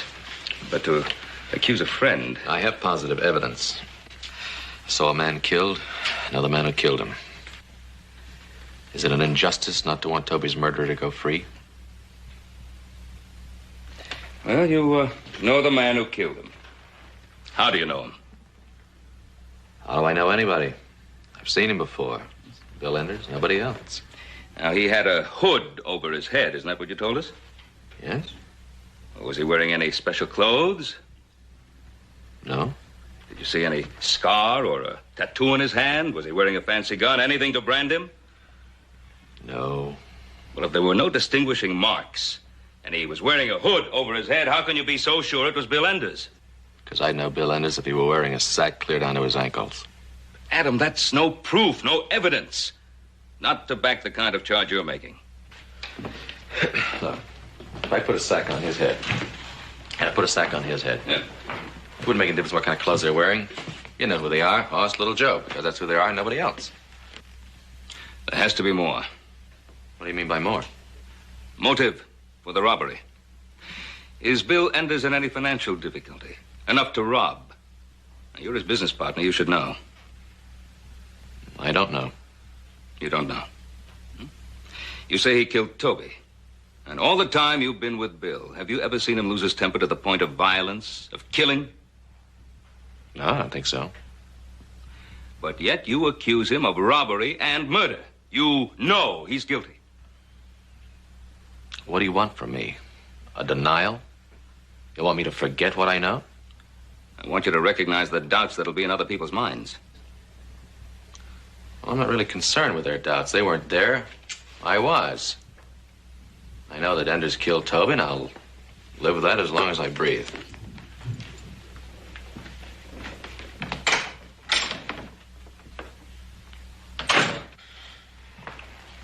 Oh, I don't know why you gotta be so rough on him. Looks like you could just take his word for it. Adam's only doing what he thinks is right. I've got to be rough on him. He's heading for a real storm of trouble ahead.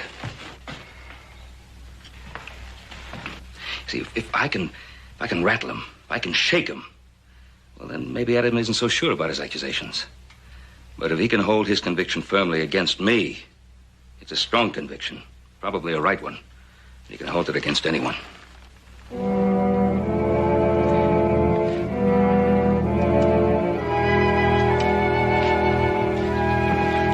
Come on, will you hurry? I ain't got all day to hang around here with you, Adam. I got a week's chores I gotta get done today. It seems to me when you find a job that you're good for, that you want to do your best with it. Work hard, work up. How are you supposed to work up when you're holding down a job?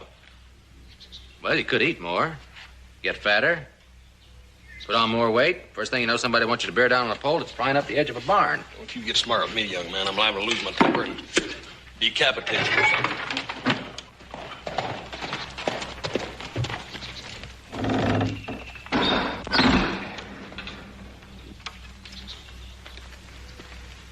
Howdy, Hoss. Hi, Roy. Adam, it turns out that you were wrong about Bill Enders killing Toby Barker. I wasn't wrong. I'm afraid you were. Now, it happened about 20 minutes after sunrise in Goat Springs. Isn't that what you said? That's right. Well, I've got witnesses that saw Enders in Virginia City less than 2 hours after sunrise. So I had to let him out of jail. Well, Enders couldn't have been in Virginia City an hour and a half after killing Toby. That's right. The man couldn't travel that far in that length of time. So that proves that he was not in Goat Springs. Well, it's quite the other way around. It proves he wasn't in Virginia City. But, Adam, I've got witnesses. Witnesses can be wrong. Well, the witnesses I'm talking about are Mrs. Kramer and her daughter. Now, you don't find two finer and more responsible ladies anywhere. In this case, it just works out that you were mistaken. I am not mistaken. Adam, why couldn't you be wrong? You're only human.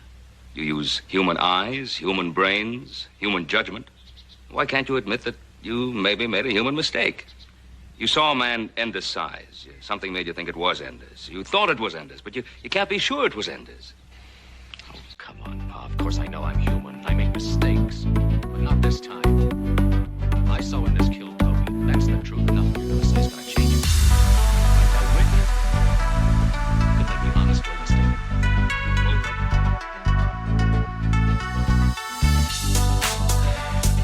Witnesses aren't lying. Not mistaken.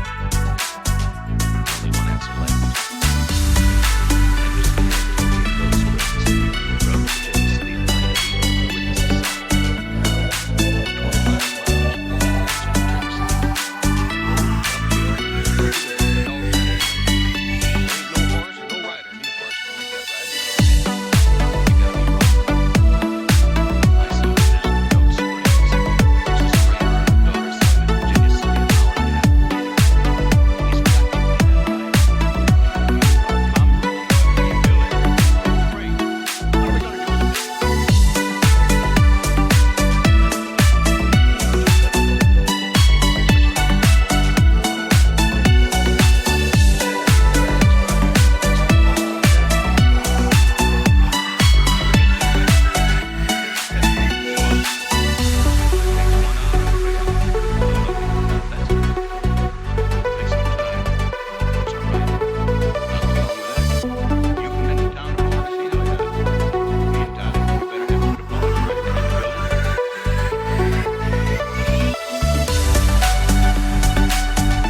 it's miserable.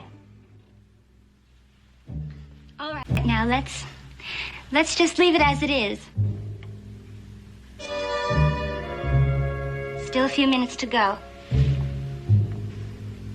It's gonna be all right. Don't you worry now. We'll all be laughing about this before the day is out.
Well, been more than 2 full hours. I know. I've been watching the clock. Change your mind about Bonanza yet? No. Well, how do you explain the difference in time? I don't. Here he comes! Here comes the Pony Rider! It's a Pony Rider, Paul.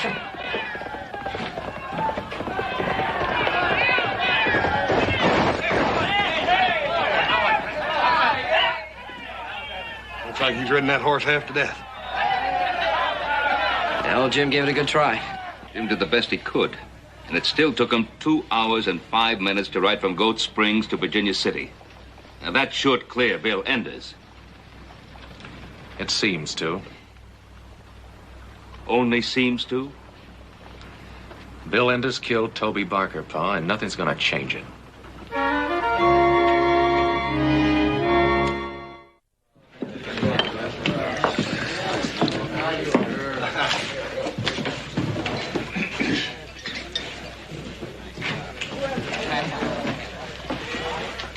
Adam,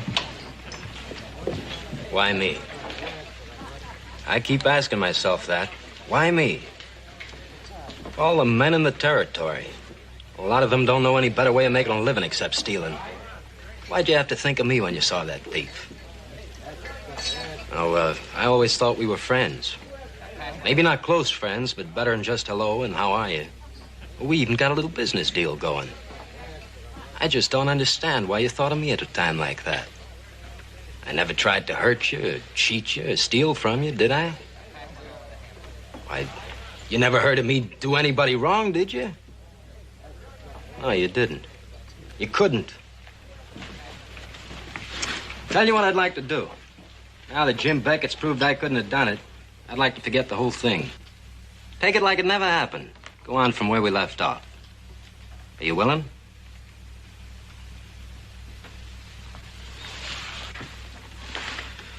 Bill, I saw you and another man rob the station at Goat Springs. I saw you fire the shot that killed Toby. Now, I'm not going to change my mind about it. I'm not going to forget it. I'm going to keep on saying it and trying to prove it until you stand trial. Or till they bury me.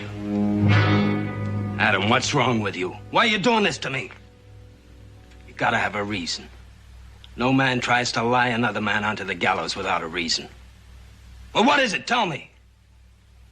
You want me to hang. You want me dead and out of the way. Why? There's something about that mining claim I don't know about. A pocket of gold, maybe? A new vein of silver? You know better. Do I? What about my wife? She's a beautiful woman. None prettier in 1,000 miles. You've been kind of friendly with her now I think about it. Real friendly. She the reason you want me out of the way? So that you and her can get together?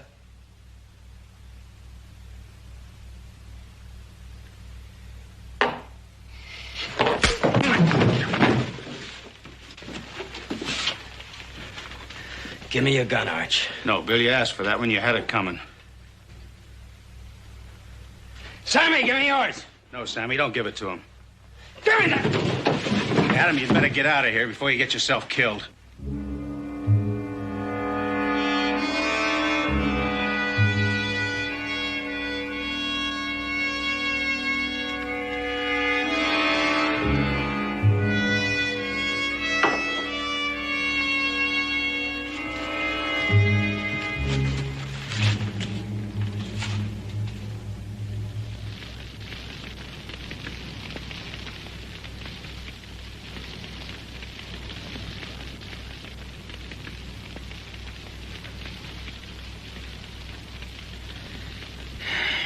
Adam, how far does a man have to go to fulfill a moral obligation? Does he ever reach a point where he can say, I've done everything reasonable men can expect me to do. This is the end of it. I'm through. Does he ever reach that point? I shouldn't think so unless it actually was the end of it. Well, let's look at this thing a little closer. Except for your brothers, you stand alone in this business, don't you? What about my father? Did you really have to ask that question? No, I guess not. Well, in any case, everyone you know, the sheriff, businessmen in town, housewives, the children, all feel the same way. They think you're dead wrong about Enders. I know. And yet they are the very ones for whom you're fulfilling this obligation, aren't they? I expect so. I don't think they'd find fault with you if you decided to stop right now. As far as they're concerned, you're out to destroy a man most of them like. I think they'd rather you quit. True enough.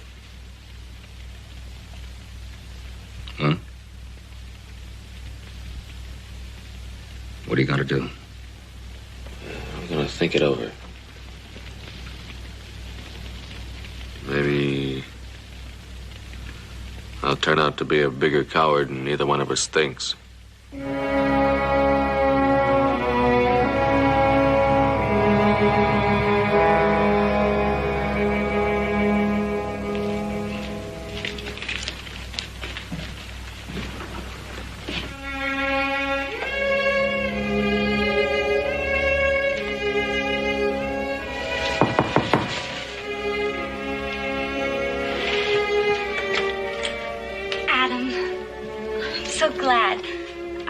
You hadn't received my note, or you wouldn't come if you had. Well, I got here as quickly as I could. Please.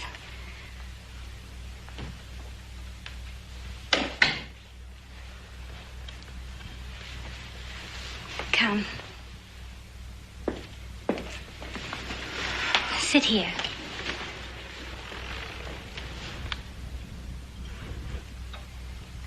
There's so much to say, I don't know where to start. Well, why don't you try the beginning? Of course. Good, sensible Adam. You always know what's best. Adam, I want to ask you a favor. A personal favor for an old friend. You the old friend? Adam, almost everyone in town seems to agree that Bill is not the man who killed Toby Barker.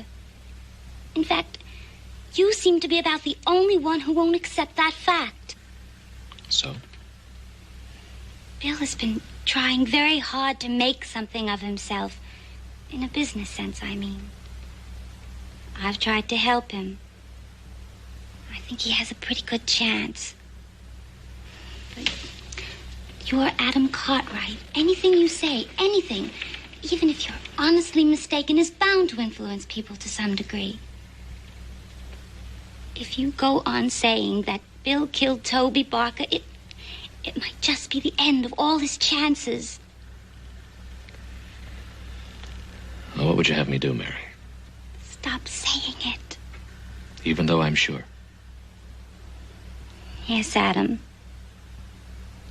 Say to yourself, I was honestly mistaken, but mistaken after all. Won't you do that for me? You're asking a lot, Mary. I'm afraid not. Oh, Adam. Adam. You've always liked me, haven't you, Adam? I know you have. And I felt the same way about you, whether you knew it or not. Oh, Adam. We could be much closer, Adam. We were careful about it.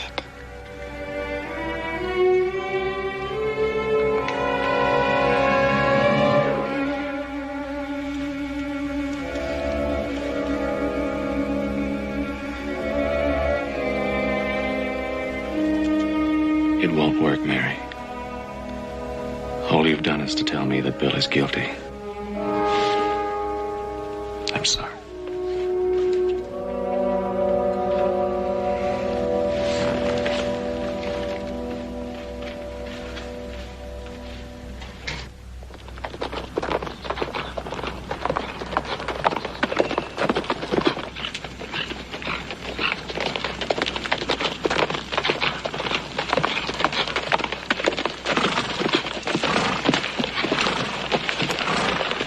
Is this it? Yeah. Seems to me a man could leave the road here, come out on that flat down below, cut over by that hogback, and go north and east. I think it'd cut off at least 5 or 6 miles. Yeah, you reckon a man run a horse through there, though? Yeah, let's take a look. Well,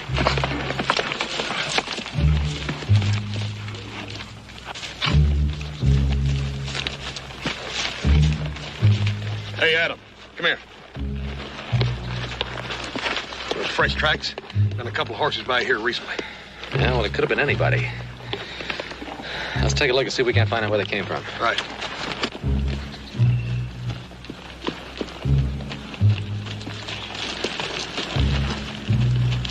Hey, Adam, come here. A carcass. Horse looks to me like he was rode to death. See how he sweated?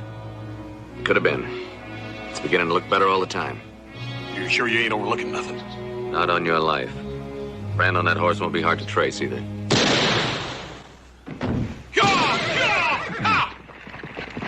All right, Adam?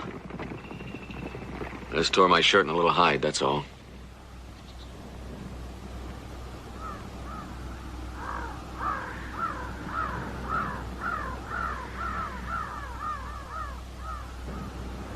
He's up in those rocks somewhere.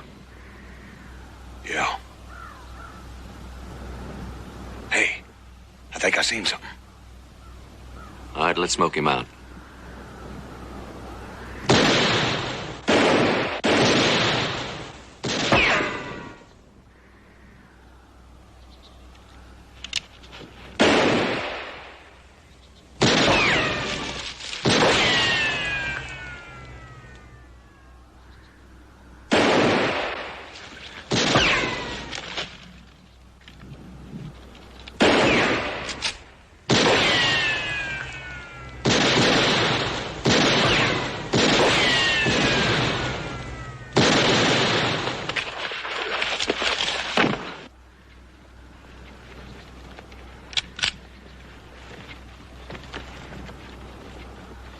Who is it?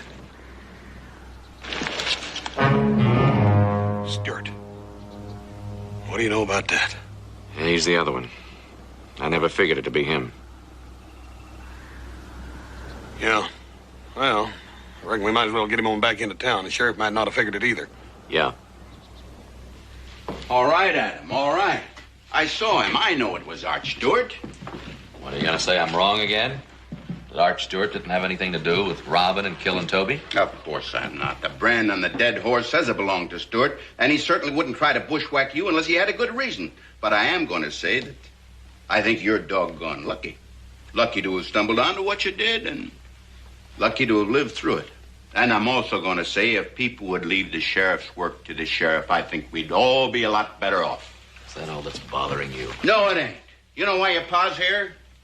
I asked him here, that's why. Something has come to my attention that's just about ruined my faith in human nature. In fact, I didn't know which way to turn. That's why I asked him in for his advice. Well, what is it? It's Mary Enders.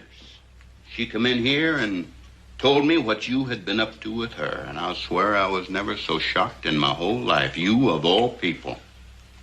And what did Mary Enders say? Well, sir, she was sitting right in that chair there where you are, with the tears trickling down her cheeks, all broke up, a-wishing she were dead. A decent, happily married young thing like that, Adam, how in the world could you do such a thing? Now, wait a minute, Roy. Look, I told you before, this is absolutely ridiculous. I don't believe a word of that story. Maybe you're right, Ben. But people are still going to say that the reason Adam was claiming that Bill Enders shot Toby was to get Bill out the way so he could get married. Now, just hold on there, will you? I'll go along with you in your criticism of Adam's stubbornness. I criticize that myself. But this is not, it's absolute nonsense. Now, are you saying that Mary Enders was lying to me? She was lying.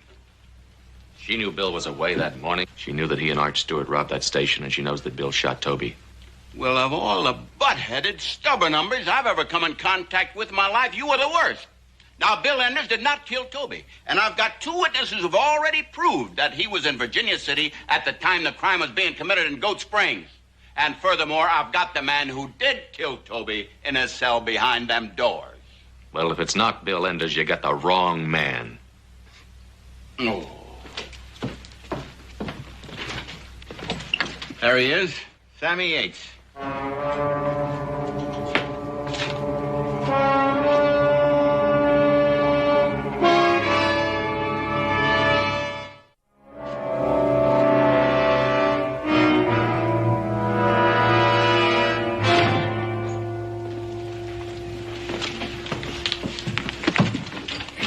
Sammy admit he was guilty?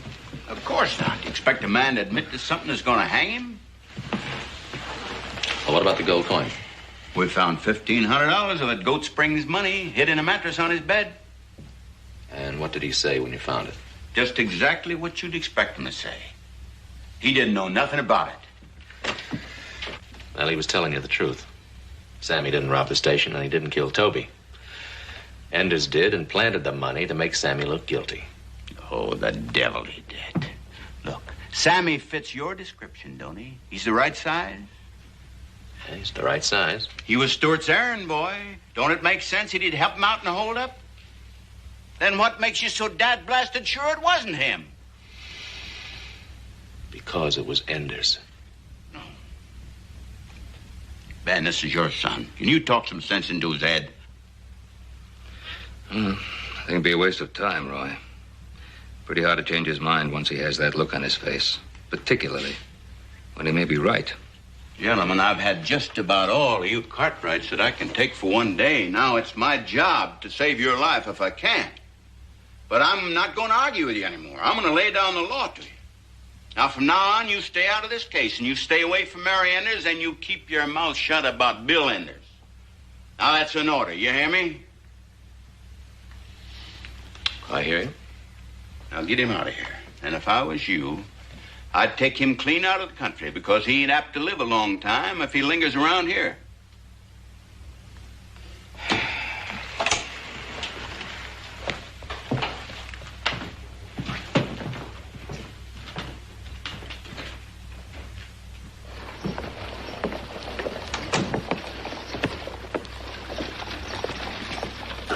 Where's Hoss?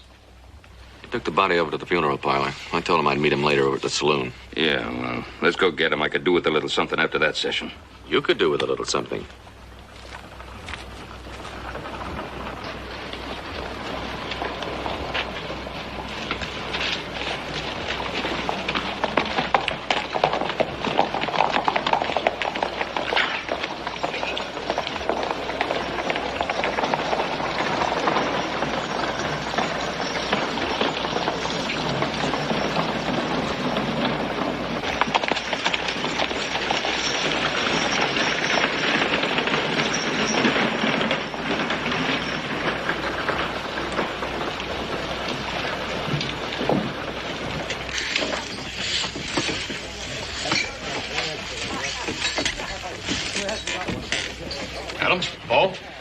Fellas look tired. Sit down and have a beer. That's what we're doing.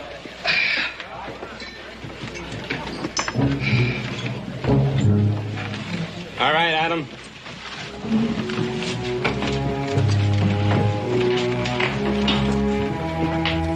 I know why you've been trying to lie me onto those gallows.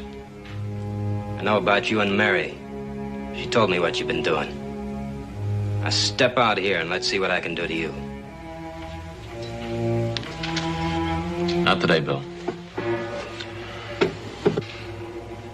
Draw. No. You dirty yellowback.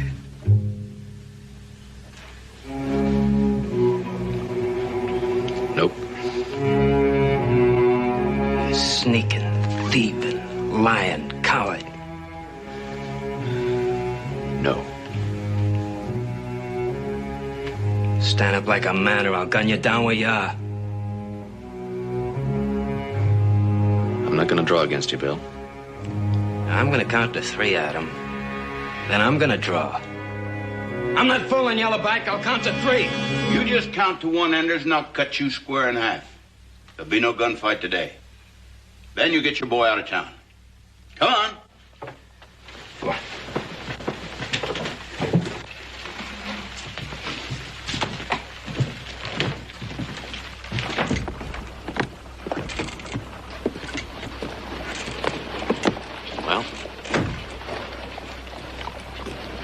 Well, I've got nothing to say. What about you? Wouldn't have been a fair fight anyhow, Adam. He's faster on the draw. Ain't no use in getting yourself shot. I still think I should have given him a try, though, huh? I don't know. Folks are going to say you're scared. Folks would be right. But I didn't want him to get away with 3 killings. What do you mean 3? Well, he killed Toby Barker. That's 1. If he killed me, that'd be 2. And with me gone, they'd hang Sammy Yates, and that makes 3. Now, you tell me, is the family pride worth 3 lives? I don't know. I'll give Enders a shot at me if it'll make you feel any better, but right now I'm going to prove that he killed Toby. How are you going to do that? I'm going to start out by making the ride from Goat Springs to Virginia City in an hour and a half.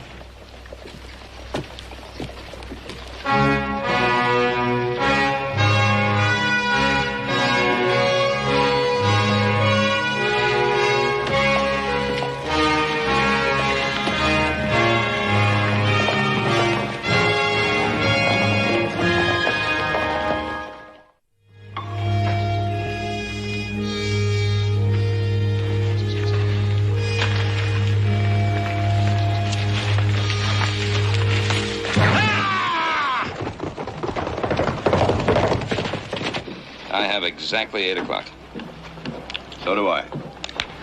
He's on his way. He's on his way. To kill himself, trying to make a lie look like the truth.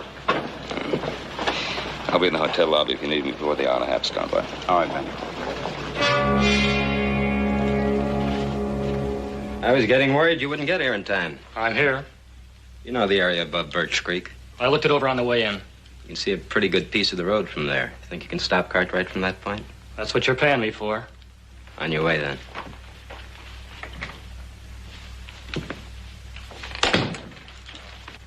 I heard that, Bill. I won't allow you to do it. Not another murder. I won't let you. What's the matter, Mary? Conscience or fright? Either one, it's too late now. I've been bothered with both my conscience and my fright ever since Adam Cartwright accused you of killing Toby. I'm not going to argue with you, Mary. What's done is done. What's got to be done can't be stopped. I didn't know about the other one until after it was over. This I know about.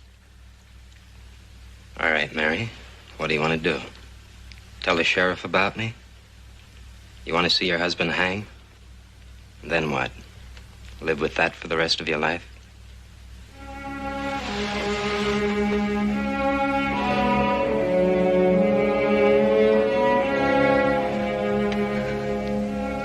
You see? What would you do without me for the rest of your life?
Enemy running 10 minutes behind. I'll kick him harder.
I don't miss much at this range. Drop it.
Sure surprised me.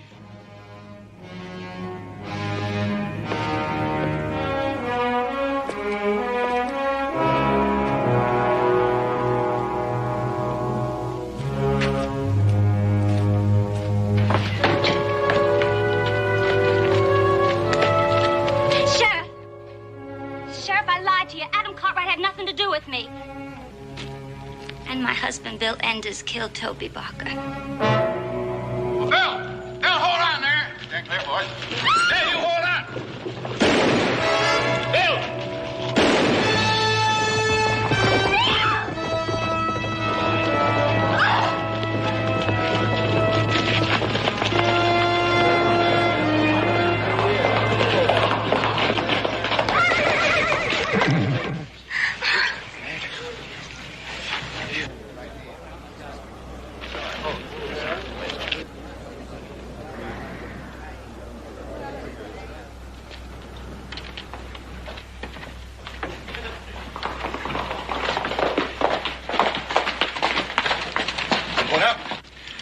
I didn't make it. You didn't make it? We were right behind you. Mary Enders confessed to Sheriff Coffey before I got here. Mary confessed? Bill's gonna stand trial for Toby's murder. Well, thanks to Adam. Thanks to what we called his stubbornness. For a man to hold on to his convictions takes courage. That's a good ride, son. All the way. Now, come on, let's get home and get those chores done.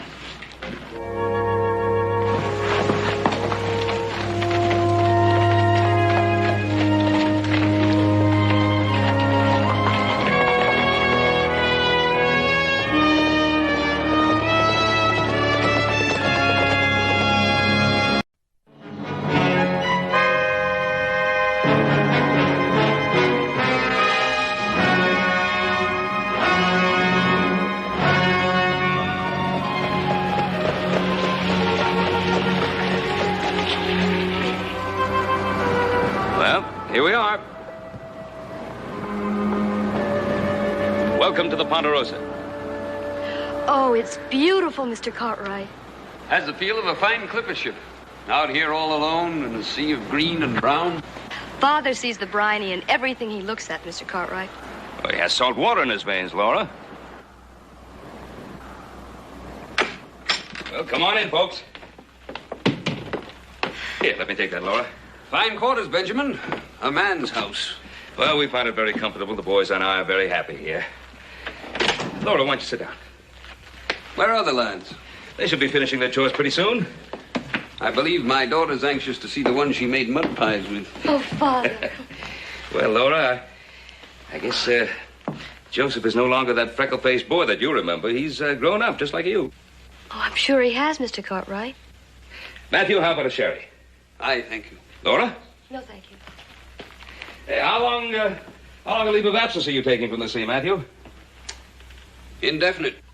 Indefinite? You taking an indefinite leave of absence from the sea? You know, that doesn't sound quite like you. I owe some time to my daughter. We've been separated so much. He thought he'd finally like to know his daughter. Her mother died while I was at sea. Oh. We've been at a bit of a loss, Laura and I. Well, then I'm doubly glad you came to the Ponderosa. It's what Laura wanted. Captain White, Laura. Didn't expect you here until tomorrow. Well, the stagecoach picked up fair winds between St. Louis and Virginia City. Wonderful. Good thing I was in town for the cattle auction, wasn't it? And Laura, it just doesn't seem possible. The last time I saw you in New Orleans, you were about so tall. Well, you weren't much taller, Joe. I guess 12 years does make a big difference. It certainly has in you. You're pretty as a picture. I don't make mud pies anymore, either. Hey, well, I don't eat them anymore, either. You remember this, Joe? Did you keep this thing? Yes, all these years. You picked it for me in our garden the day you left New Orleans. That's right, I remember. That was to remember me by. Look, I wish I'd known you were coming earlier, Captain. I hate to run out on you like this, but I have an important engagement. But I'll see you tomorrow morning. Laura, it's real nice to see you again. Pa, don't worry, I'll be home early. The young people these days seem to be so busy all the time. He really didn't expect you today. You must excuse him. Of course.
That finishes it for today. I guess we can start breaking that bunch of wild horses next week. Yeah, I can't wait to tangle with that old bay. I'm gonna ride that son of a gun this time if I have to hog time and hobble him. Let's just try sitting on him. Oh, you're funny. That gun, I sure don't like the feel of that wind. It's too early in the year for a storm.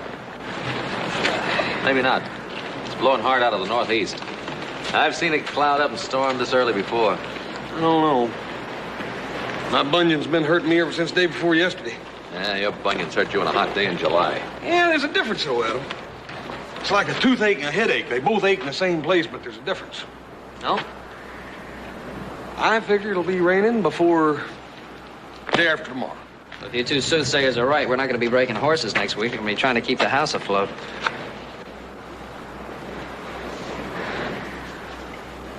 Hey, Joe. I can't understand why you want to prowl around like a lobo wolf every night when you got a pretty little gal like that right here in your backyard.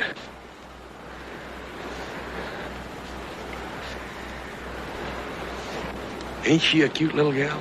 Just like one of them snowflowers. What do you call them? Edelweiss. Don't you think so, Joe? I don't think what? Laura's a pretty girl. Yeah, sure she is. Why do you ask? Just an observation. You two fellas go right on observing. I got some work to do in the wagon. Sure.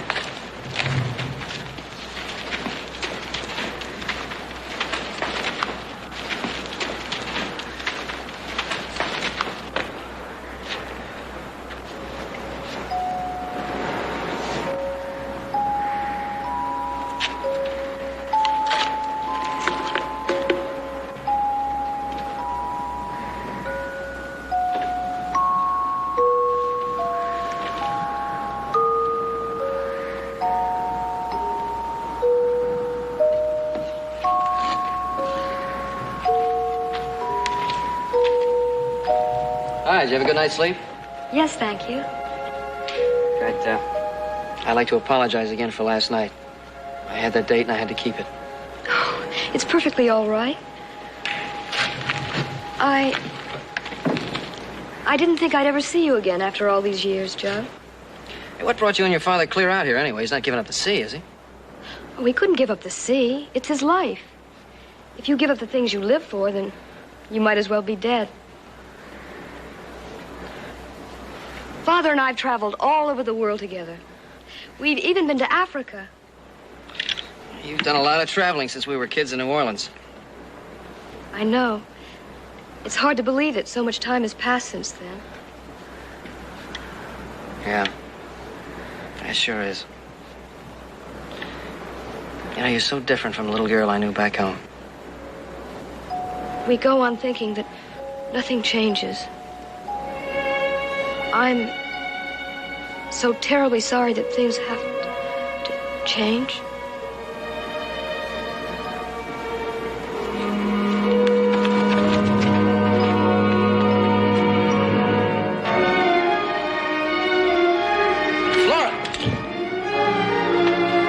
Laura, what is it? What's wrong?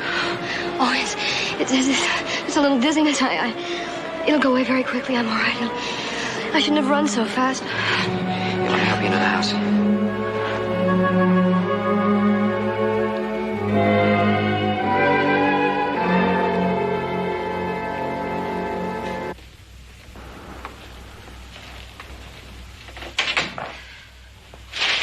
Laura, what is it? Oh, I'm all right, Mr. Cartwright. It's nothing. I just felt a little weak. Well, why don't you sit down? Thank you.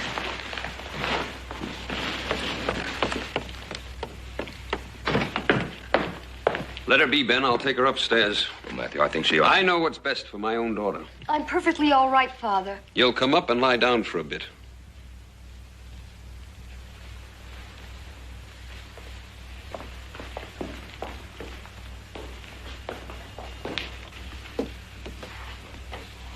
I wonder what's wrong with her, Pa. Well, Matthew said she hadn't been feeling too well lately. Very delicate girl. Very much like her mother in that way. She was like fine glass, her mother. I sure hope the Ponderosa weather makes her feel better. Well, I'm sure it will.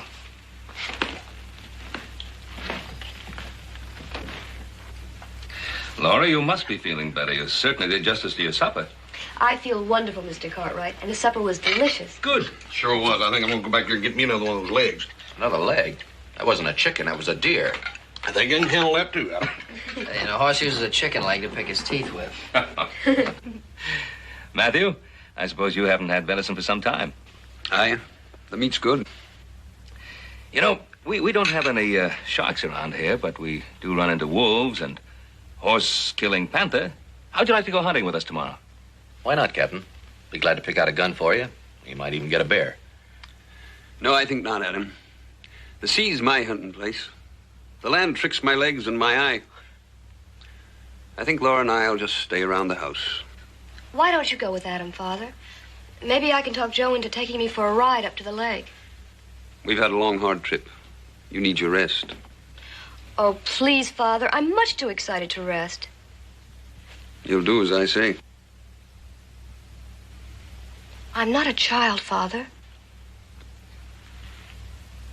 I know what's best for you.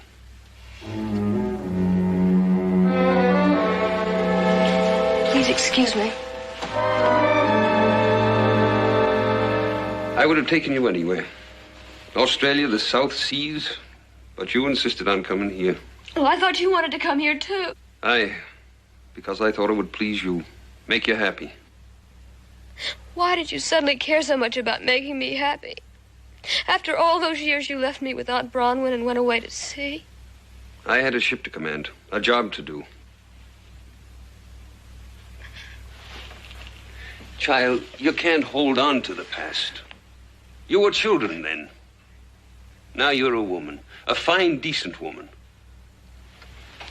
Father, you said I was a woman. Then don't shelter me anymore. Let me be a woman.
People around here call it the snow star. Looks so alone and delicate. Yeah, it's the first one I've seen up here this year. Must have bloomed before its time. I'll get it for you.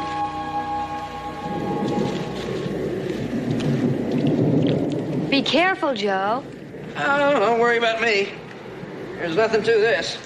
Two.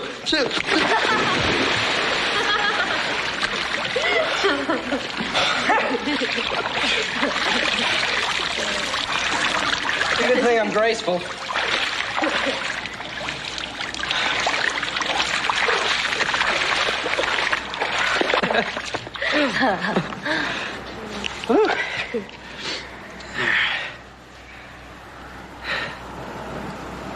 That'll make a star for your hair.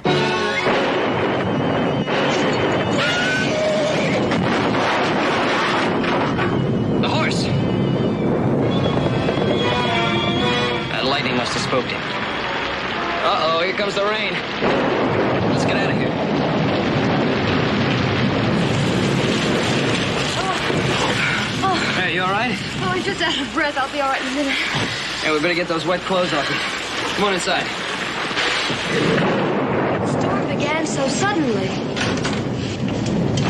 Whew. It's too far to walk back in the rain. Just gonna have to sit and wait it out here. I'll get a fire started. You'll be dry in no time. Who lived here, Joe? Oh, a fellow from Kentucky. Pa gave him this property and he built this cabin on it.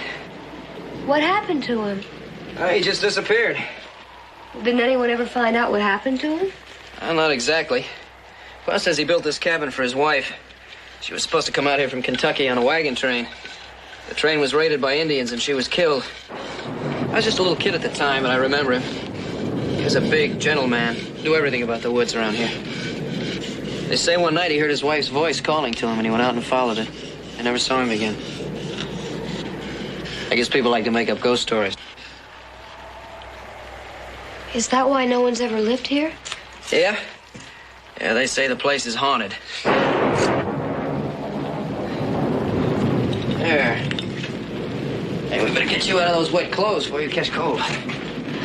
But, Oh, yeah, you need something to put around you.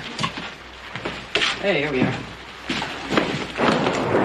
It's got a few moth holes in it, but it's better than catching pneumonia. would you turn your back, please? Turn your back? Oh, sure.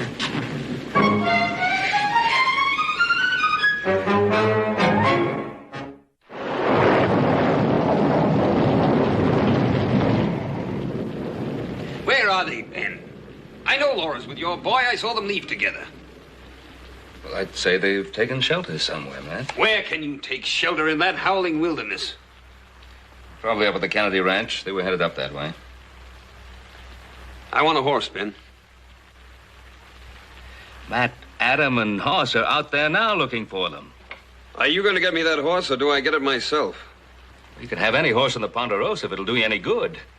I've faced gales that'd tear the skin off your face. I'm not going to sit here like a frightened cabin boy. I faced them too, Matthew. We'll go out only if I think we should. If I hadn't have brought her here, this wouldn't have happened. It's your boy's doing. He's not the right kind for her. That's not fair, Matt. Fair or no, if anything's happened to Laura, he'll answer to me for it. You don't know what you're saying. Now, will you please calm down and try to be reasonable? Reasonable? Do you think I don't know what kind of boy that is? I've seen his type before. On every ship and in every port I've sailed into. Now, wait a minute. My son may be young, and he may be foolish, but he's honest, and he's honorable. I trust him with my life, and so can you. Almost dry. I wish it'd never dry. It's been a wonderful day, Joe. A wonderful day. First I fell in the pool, and the horse ran away, and now we're caught in a storm, and you think it's a wonderful day. Oh, you know what I mean. Just being with you. If I could stop this day from ending, I would. Well, I guess there isn't any way to stop a day from ending. Well, we could pretend. We used to. Oh, that's when we were kids. It's no good to pretend anymore. I wish we could bring those days back. You know, when I first saw you on the Ponderosa, I kind of thought of you as you were when you were a little girl back in New Orleans. But you're not like that. You're not like that at all.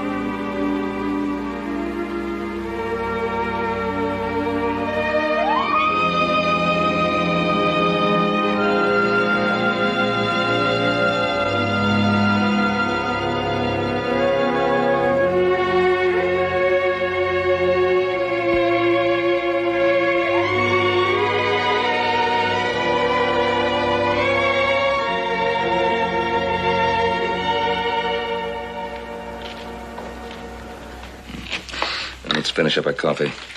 Better get the horses saddled up.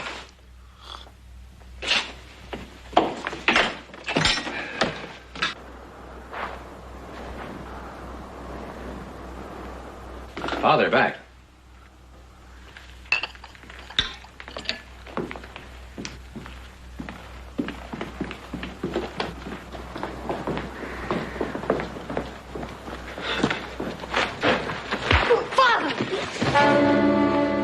Have you lost your senses, Matthew? Calm down. Joe.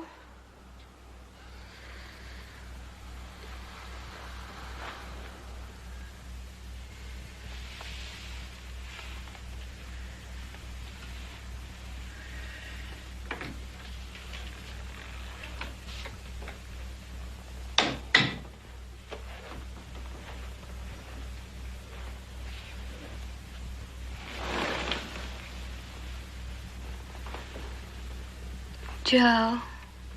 Hi. I came as soon as I heard you weren't feeling well. It's silly. I feel sort of shaky.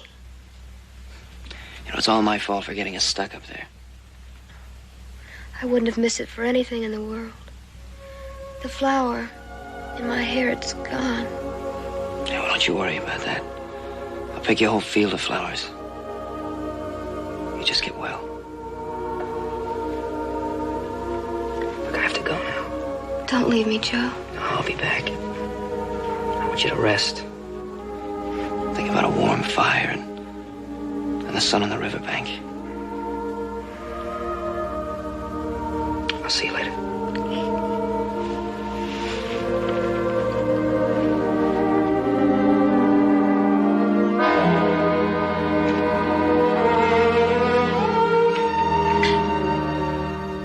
I love him, Father. You don't know what love is. Nor does that boy. Do you? Do you know what love is? Aye, it's a strong thing. It's caring. So much you stop thinking about yourself. How is she? Oh, she's all right, I guess. I still think we ought to have a doctor. Well, Matthew says the doctors in New Orleans say that there's nothing wrong with it. The time won't heal.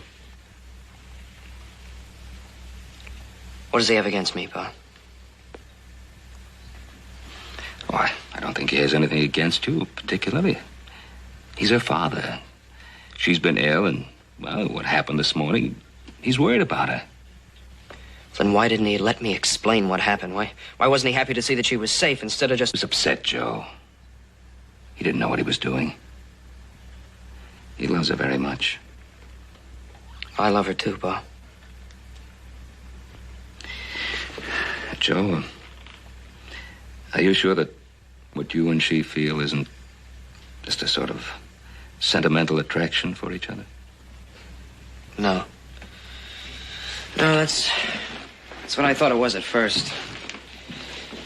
Now I just want to be with her.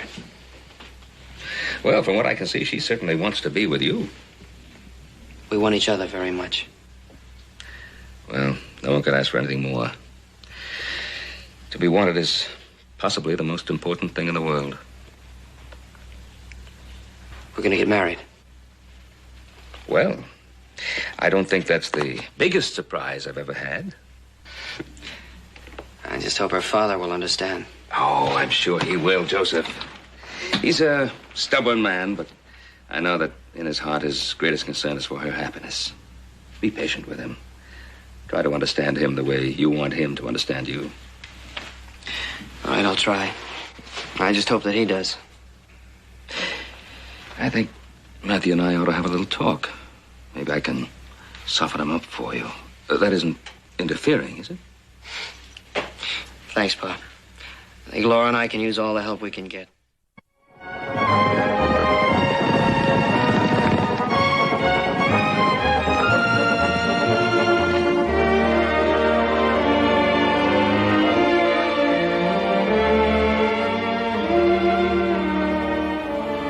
Joe, what do you want to come up here for? This place gives me the willies. Well, they won't when I get through with it. What you figuring on doing? Hey, Joe, anytime you get that look in your eye, I always get in trouble. What you planning on doing? Oh, you're right. I don't want to get you in any trouble. You better go back with the strays. I'll take care of this myself. Take care of what yourself? No, I don't want to get you in any trouble. It's the first time you didn't want to get me in trouble. Besides, I kind of like trouble. What you planning on doing? You promise not to tell anybody else? Cross my heart. No, I don't want to get you in trouble. Dadgum you, Joe. If you're going to tell me what you're figuring on, am I going to have to bash you? All right, now, I don't want anybody to know about it. You promise? You got my word. Well, I want to fix that cabin up like new. What for her? For Laura and I to live in after we get married. Oh, you just joking me, ain't you, Joe? As soon as she gets well. That's why I want that cabin to be a surprise. Look, I need your help, brother. Do I have it? Have it?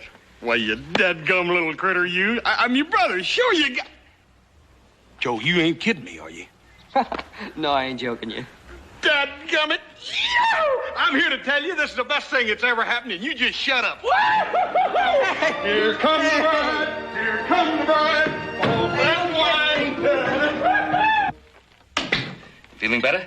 Oh, much better. Thank you, Mr. Cartwright. Good. Hop Sing has some bread baking in the oven, and he has to keep an eye on it, so I said I'd bring this up to you. I hope you like beef pie. It's one of my favorites. Good. Good food and plenty of rest. You'll be up and around in no time. I'm very grateful for your kindness, Mr. Cartwright. Kindness? What, to the girl who's going to be my very first daughter-in-law? Isn't it wonderful? I'm so happy I can hardly keep from crying. Well, with this kind of happiness, the color will be flooding back into this very lovely face to illuminate all our lives. Except my father's. Mr. Cartwright, I don't know how to explain to him about Joe and myself. I don't think he'd understand. Well, Laura, it isn't always easy for fathers to understand. Ask my boys. I'm sure they find me pretty difficult at times. He's lived his own life. Why can't he let me live mine? I know your father wants only what's best for you, dear. He'll come around. Thank you, sir. You drink up every drop of that milk. Yes, sir.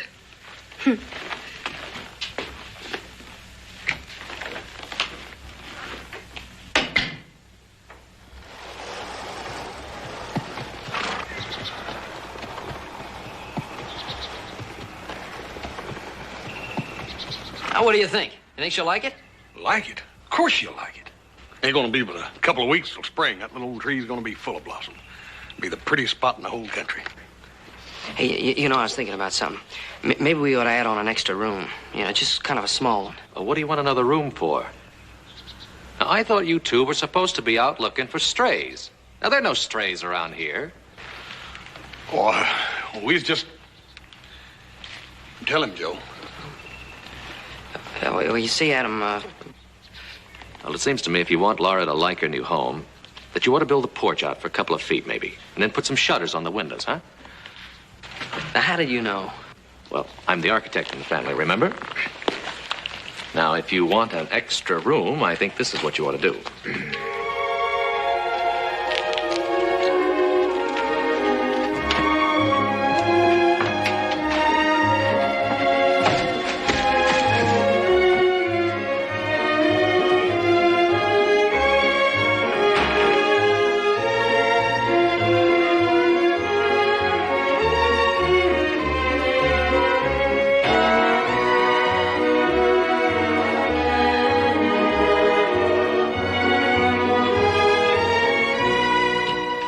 Just one more thing.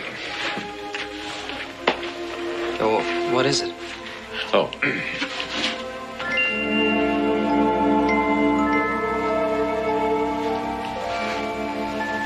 Hey, it's a cradle.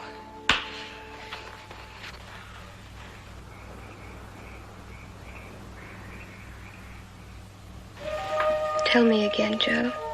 Say it again. I love you. I love you more than anything else in the world. Joe.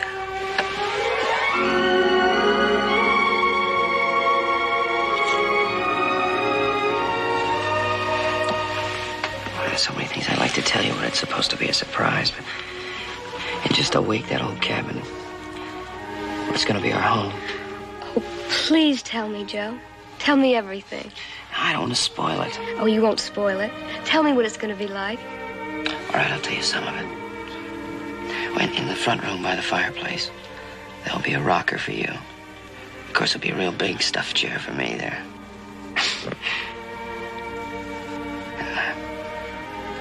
In winter, when it's raining, we can sit in front of the fire and hear it patter on the roof. Like we did before? Just us? Oh, and in the kitchen. Adam's got a pump fixed up right there in the house, so you'll always have water for you. And in one corner over by the fireplace where it's real warm, we're gonna put the... A crib?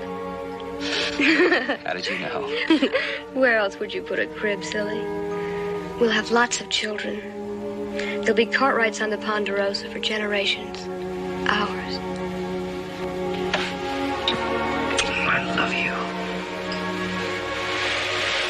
Joe, have you talked to my father yet? No, I'm going to talk to him tomorrow morning. Make him understand how it is with us. I will. And don't you worry. Tomorrow I'll go into town and get the preacher. By tomorrow night you'll be Mrs. Joseph Cartwright. Oh, Joe. Darling, I love you so much.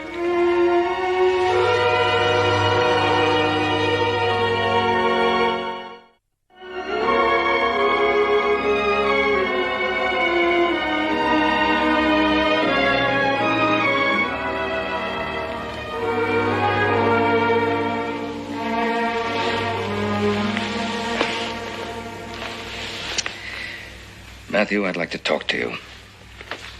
Yes?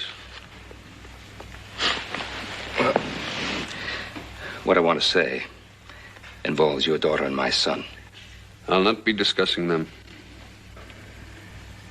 What are you trying to do to Laura? Save her from the world or keep her locked up in a cage? What? Are you trying to tell me what to do with my own daughter? Don't you realize they want to get married? There'll be no marriage between them. Matt. You know, they're not children anymore. Laura is a woman and Joseph is a man. There's a stage leaving tomorrow from Virginia City. Laura and I will be on it. Now, you listen to me. Now, those children are entitled to their happiness. Leave me be, Ben. I know what's best for my daughter. What are you being so stubborn about? I know what's best for my daughter. I tell you. You have 3 sons, 3 strong sons. What can you know about a daughter? A sweet, soft, beautiful girl.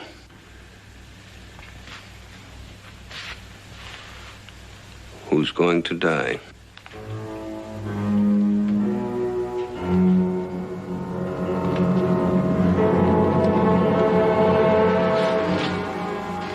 What are you saying, Matthew?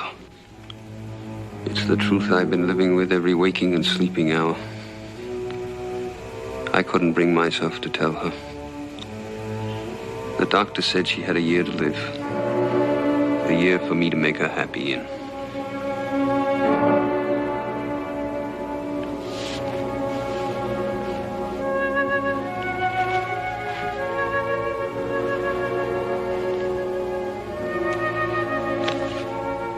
She knows nothing of this. Nothing. Man, I could ride out the fiercest gale. I could beat down the scurviest, most mutinous crew. I could handle anything ever thrown at a man by nature or circumstance. But how can I tell my child, my only child, that her hope, her life is at an end? That's why I couldn't encourage a marriage to your boy. It would have had nothing to grow on. It would have destroyed him.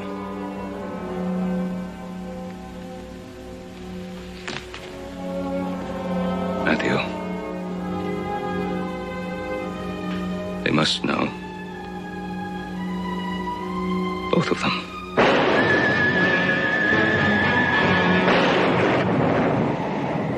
It can't be true. They said I was going to get well. You're lying to me, Father. By the eternal, I'd give my life to make it a lie. I didn't want you to be hurt, child. Don't you see? Tomorrow? Tomorrow was to be my wedding day. Go away. Please leave me alone. Please leave me alone.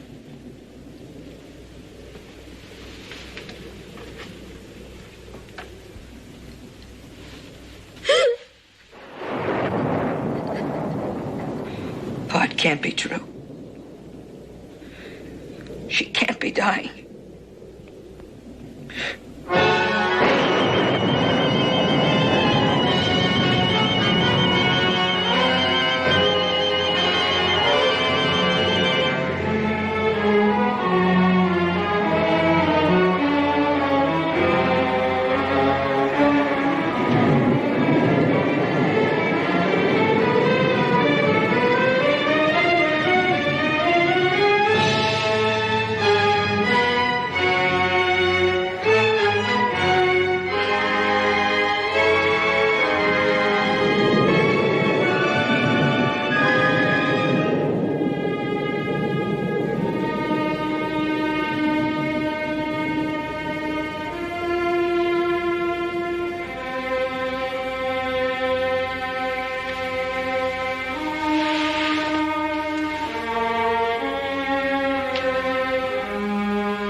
What is it, Joe? It's Laura, Pa. She's not in the room and nowhere in the house. Not in the house. I think I know where she is. The cabin.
Joe, I had to come and see it.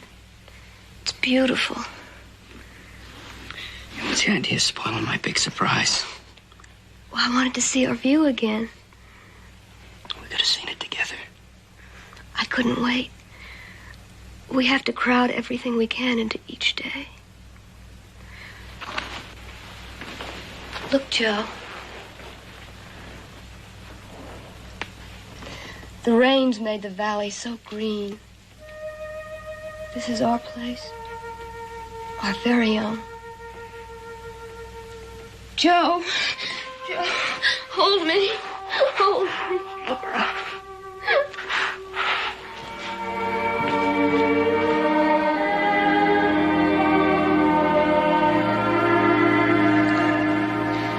Joe. I feel all turned around, like it's the end of the day instead of the beginning. I have to get you back to the ranch. You have a big day ahead of you. It's not every day a girl gets married. No, I don't want to leave here. Please, Joe. Laura, I love you so much. I feel fine now. Darling. Like that little white flower floating on the water. So light and delicate. You found me in that pool. And you made me a part of your life. Always. Always. Always a part of my life.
Matthew's gone. He understood why you weren't there to see him off. He asked me to say goodbye to you for him. And to please forgive him. Well, Adam really did a job with his cradle, you know? Joe, someone said something to me a long time ago. When Adam's mother died. Her father. He said, "Don't brood, son. Keep a warm spot in your heart for her. But don't carry her on your shoulders for the rest of your life.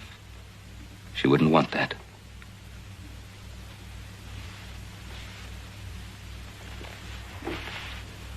I'll wait for you outside.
It's a fine spring, son.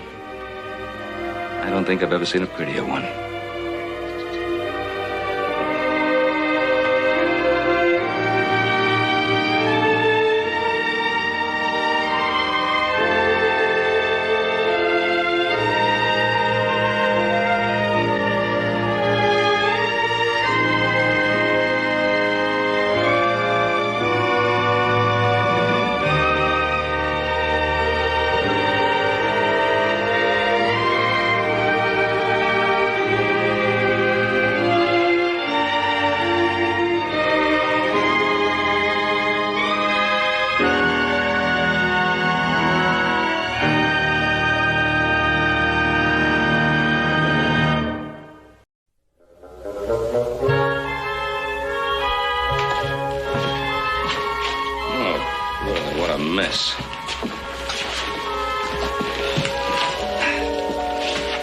Now, look, let's not have any more argument about this.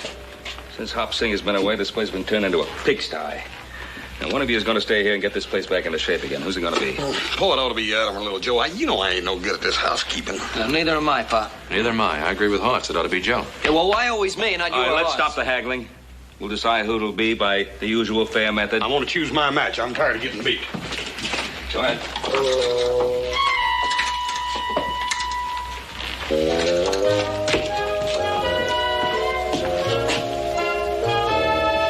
All right. You ready? Ready. Put them together.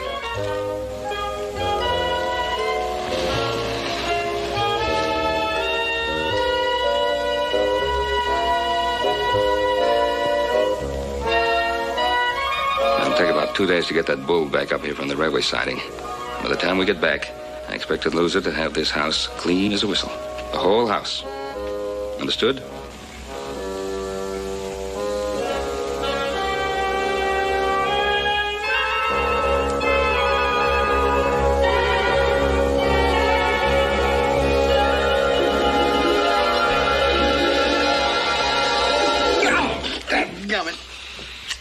Clean as a whistle. The whole house. Let's get ready, boys.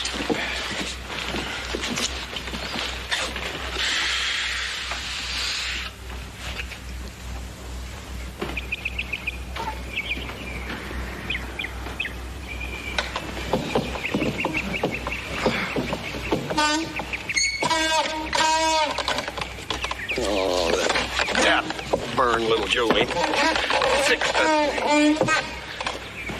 That going rock. You're supposed to get a pick and chop that thing off. Lazy little scoundrel. Paul tear him up when Dad get him.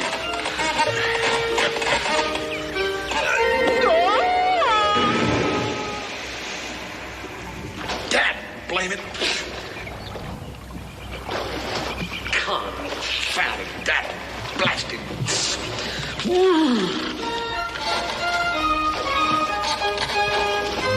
Where's that rope? You hold me. Here.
Clean as a whistle. Yeah, I didn't think Hoss had it in him. Look, I'm beat, Pa. I'm gonna go to bed. Yeah. Well, if the kitchen is this clean, I'll have to admit Hoss is a real great housekeeper. Let's go see.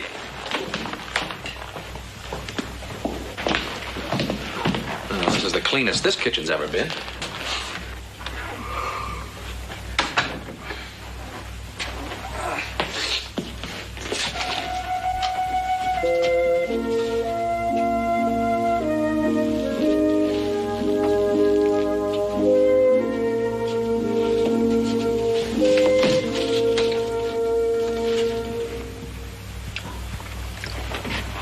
That house is not only a first-rate housekeeper, it's a first-rate cook. This is a better stew than Hop Singh ever dished up. Yeah?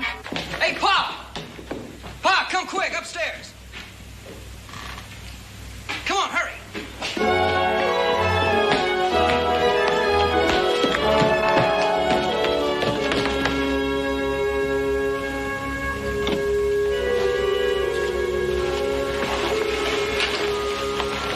Who she is, Pa? She must be the one.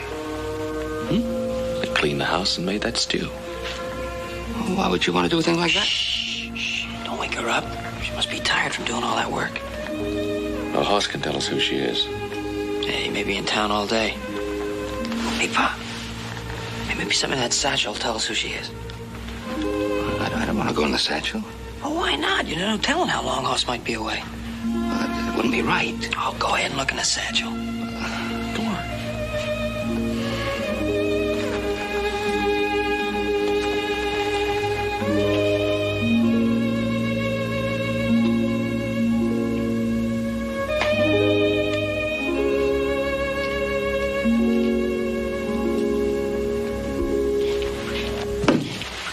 For shame, man. For shame. What a black-hearted scoundrel you are. A man who would rob a poor old woman in his sleep is capable of anything. And how dare you come into this house with mud all over you? Now, ma'am, will you please stop for just one moment? I'm Ben Cartwright. These are my sons, and we're in this house because we live here. Yeah, and seeing as we didn't know who you were, ma'am, we thought we'd look in your little satchel there and see if we could find out who you were. You have tongues, haven't you? All you had to do was to ask, and I'd tell you that I'm Nellie Lynch.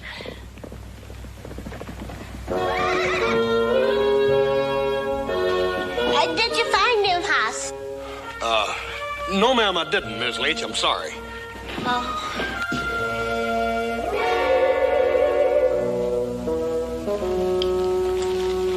Just a minute, young man.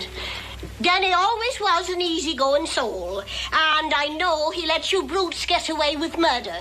But you're towing the muck as long as I'm staying here.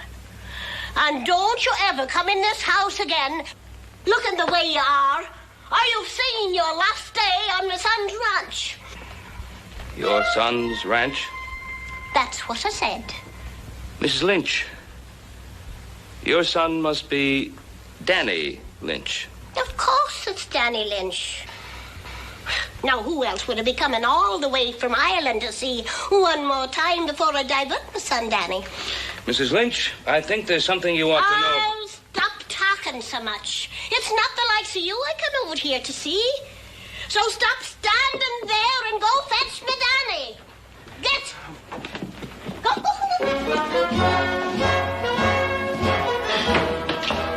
Paul, I've been looking all over the place for you. I want to tell you about Miss Lynch. I know all about Mrs. Lynch.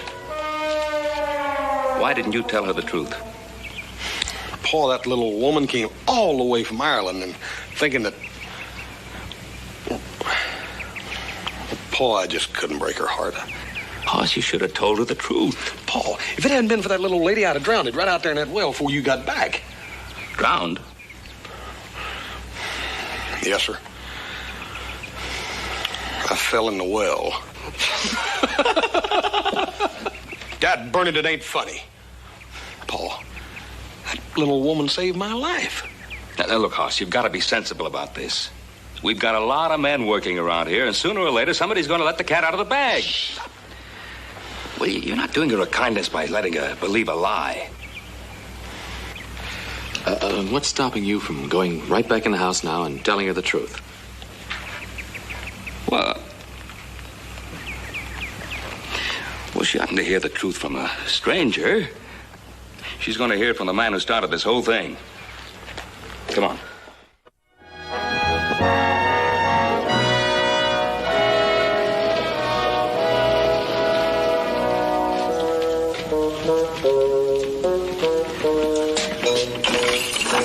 All right, Danny. Well, if you gentlemen have come to pay me a visit, I hope you brought your own bottle of whiskey. Good. I don't have a drink left in the house. On your feet now, Mr. Cartwright here paid your fine. You're free to go. Now, just a moment, Danny. There's something fishy here. Beware of strangers bearing gifts. And don't forget we'll be out of here tomorrow. Yeah, you're right, Howie. You never did care much about the likes of Danny Lynch, Mr. Cartwright. So I don't think you'd do me a favor without some strings attached. There are no strings, Danny. I'd just like you to come out to the Ponderosa. Ha! No strings, he says. Lock the door, Sheriff, and give him back his money. I'd rather rat in the spot where I lie than work me indebtedness out on the Ponderosa like a slave in bondage. I reject your officer and bid you good day. I doubt that the devil himself could get an honest day's work out of you, so I certainly wouldn't be wasting my time trying to. I just thought you'd like to see your mother. Oh, that I would. But even if I had the eyes of an eagle, I couldn't see all the way to Ireland. Oh, Howie, I got a letter from me mother a week ago, and he's telling me... Your mother's not in Ireland. She's at the Ponderosa.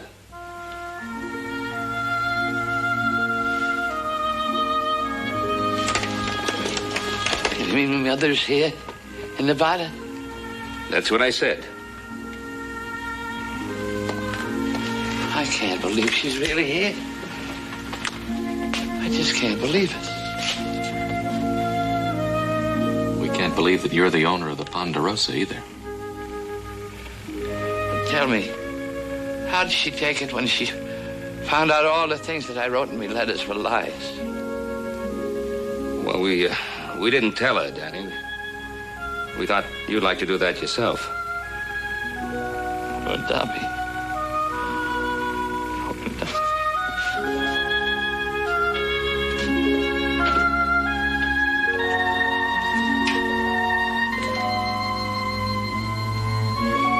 Go on. My regards to your dear old mother there, Danny. And have one for me.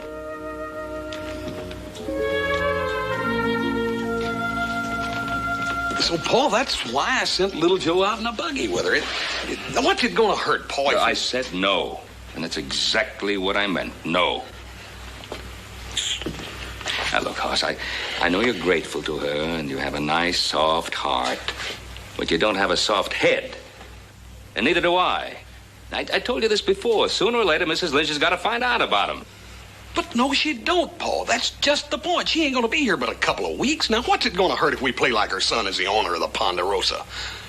Paul, I can put up with Denny for a couple of weeks a lot easier than I can break that poor old lady's heart. Oh, God bless you. How'd she get the heart of a saint? You keep out of this. Paul, you just got to stop thinking about how you feel about Danny and think about that poor old lady. She came all the way over here from Ireland, Paul, and it just wouldn't be fair. Hoss, will you stop being ridiculous? You're not going to change my mind. And neither are you. Well, Danny, at least we can get you cleaned up. Why don't you come on in the kitchen with me, huh? Governor dead.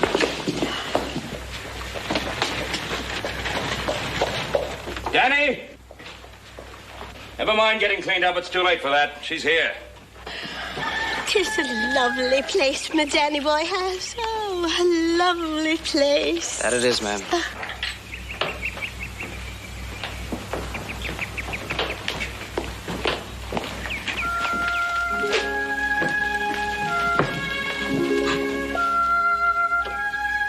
Danny?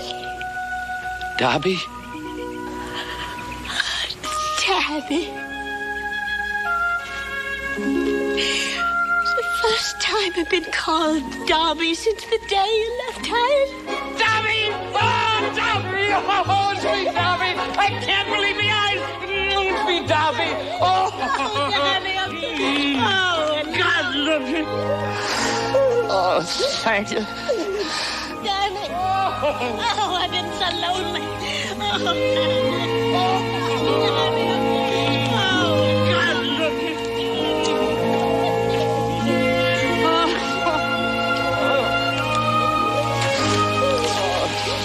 I thought Danny'd be all shaven and had one of Pa's suits on by now. What happened? Oh, Dad, burning, nothing happened. You mean he wouldn't go for it? No. We tried to talk him into it, but solid as a rock. Oh, Danny, I'm oh, I've been so lonely. Oh, Danny. Oh, God, look. You know, I think the rock just might melt. 2 weeks. No more, 2 weeks.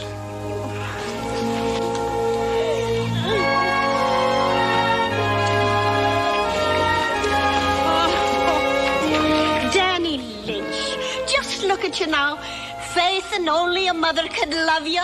You're a sight to behold. You're right, Miss Lynch. He don't look much like the owner of the Ponderosa, does he? But now that you're here, maybe he'll start sprucing up a little bit instead of looking like one of us cowhands. Well, tell me now, Dobie, did you come all the way over here to see me trousseau? Or was it your Danny boy you really came to see? Tell me, Dobie. Oh, Danny, you devil. You know I don't have to tell you. May I? Certainly.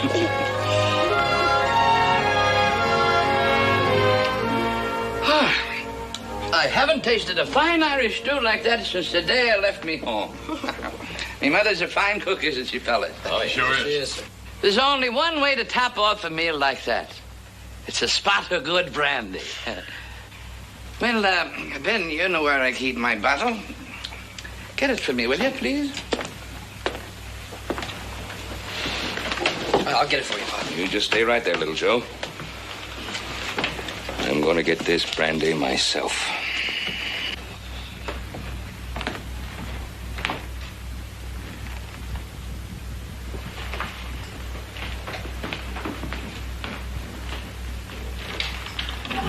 You enjoy a spot of brandy, don't you, Dobby? No, I don't. Well, I take a wee spot now and then for medicinal purposes.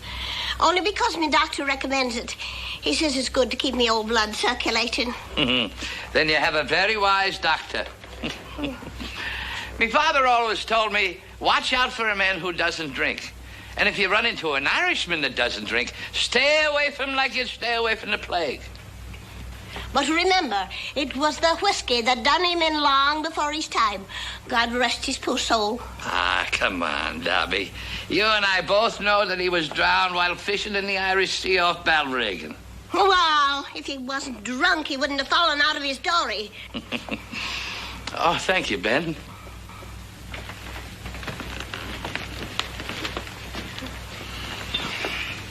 No, not for me. Ben, you know I always like to do the honors with my own hands.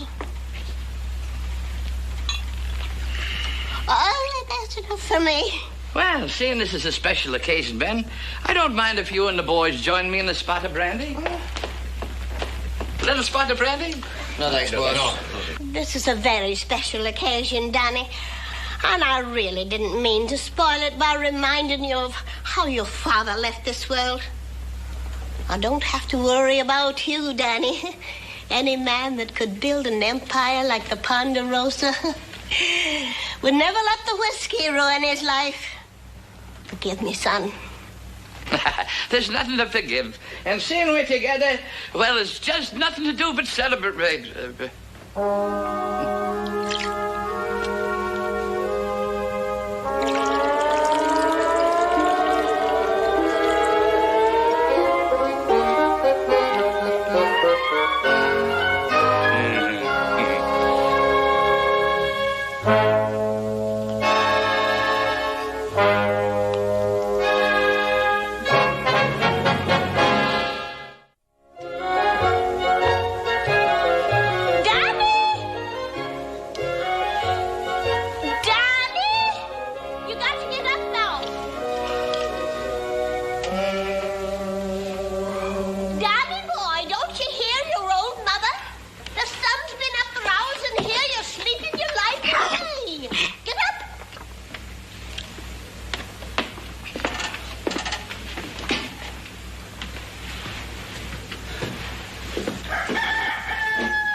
Oh, good.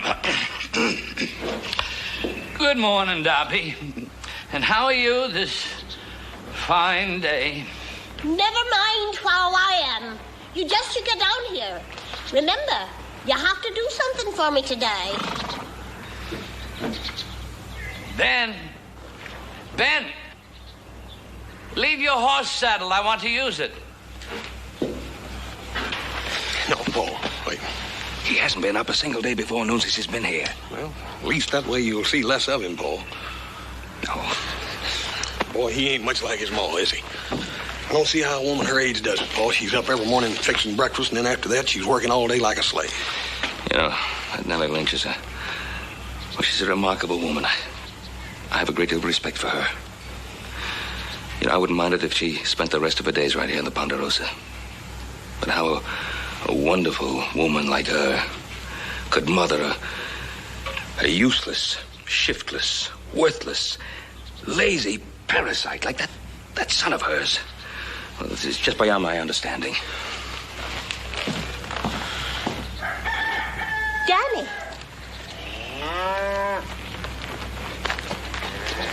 Where did you get all the money?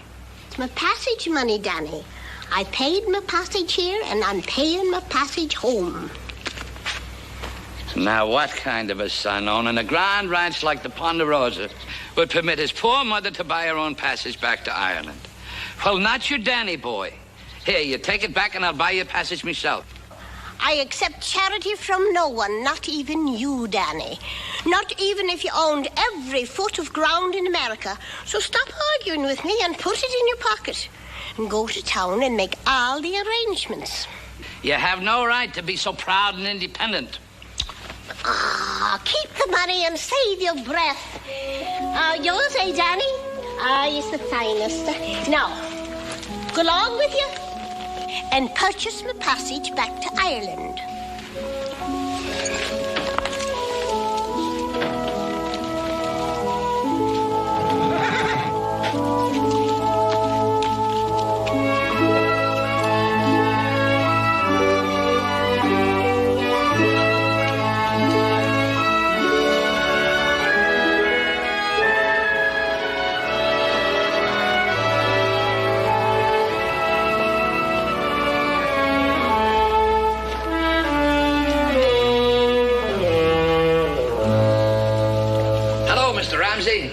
Oh, hello, Danny. Well, what can I do for you, Danny? Well, I'd like to buy passage for Ireland. Oh, for you, Danny? No, it's for me mother.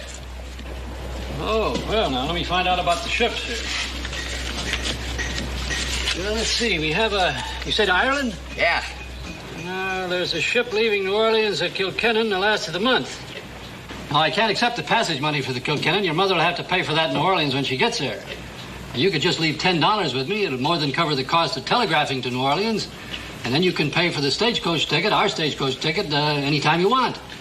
Before she leaves, of course. Well, thank you, Mr. Ramsey. It's a pleasure doing business with you. And it's a very bright young man you are. Thank you, Danny.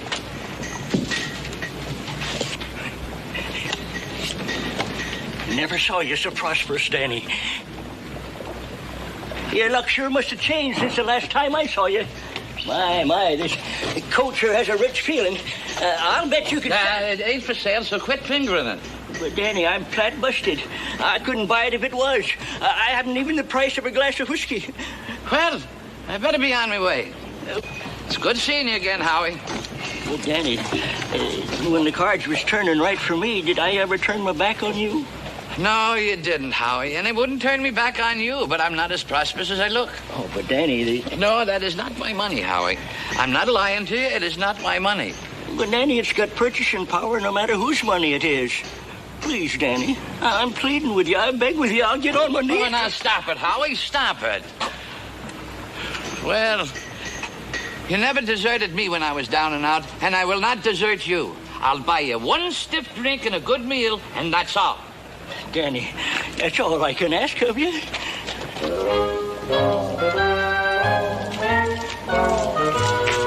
Hey, come on, Danny, come on. I'm thirsty, I'm hungry. Come on.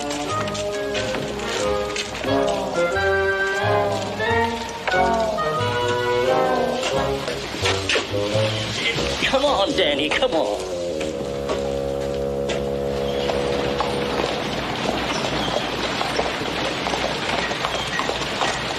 That's Pa's horse, all right.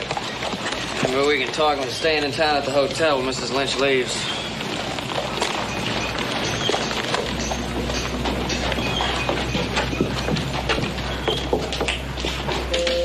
Well, are you in or out, Mr. Lynch? I'm in.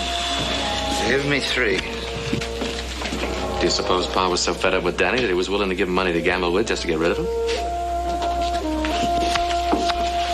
Adam, little Joe, how's that fine new bull of yours? Good. I'm still offering 500. No, it's a fair price, Mr. Higgins. You get ready to sell him, we'll let you know. Well, I'm out. Well, how about you, Mr. Lynch? Oh, I'll bet. There. I'm sure I'm foolish, but I'll call you. All I've got is 2 pairs, 7s and 6s.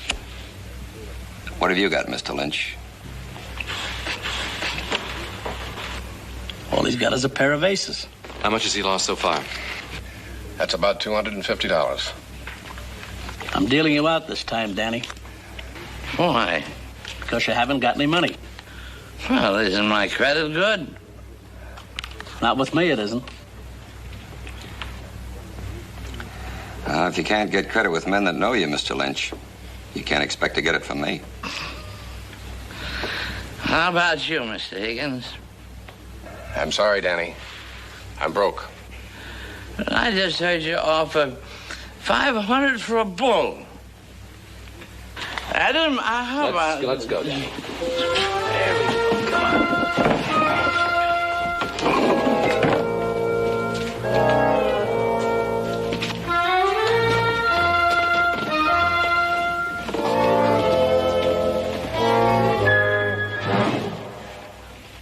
Are you sure you didn't give him the money? I swear it, Paul. Well, where did you get it? I don't know. Ah, good horse, no good at all. And, Danny, you ain't gonna get no argument from Paul on that subject. No good. Danny, you done said that once. Now, hush up before you wake up your ma. You don't want her to come down here and see you in this condition, do you? Oh.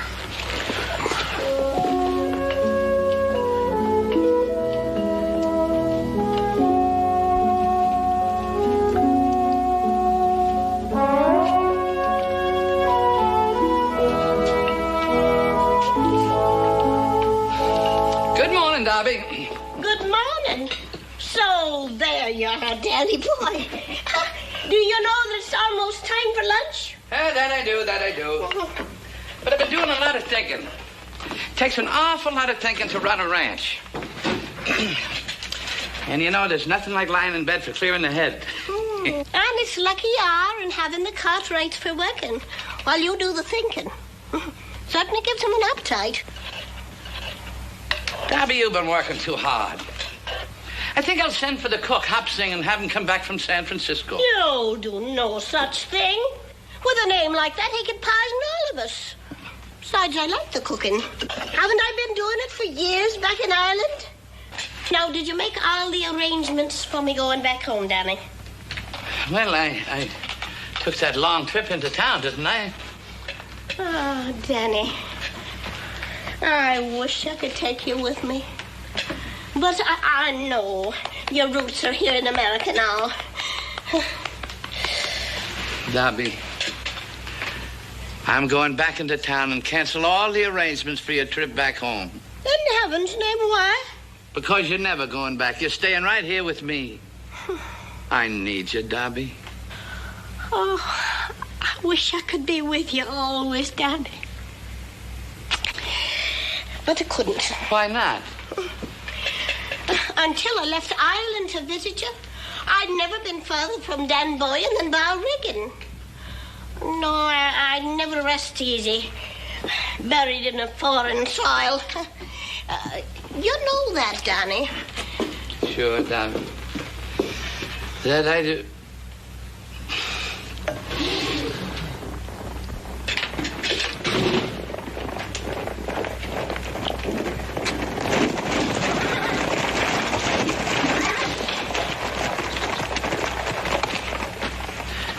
Thought I told you boys to take this bull out to the herd. He also had us out mending fences. We can't be two places at once. See, the Cartwrights are coming for lunch. I think I'll mosey along. Oh, but why, Danny? You haven't eaten? Well, I got to check up on their work. You know, it's not all manual labor running a ranch. It's thinking, Dobby. It's thinking. Goodbye.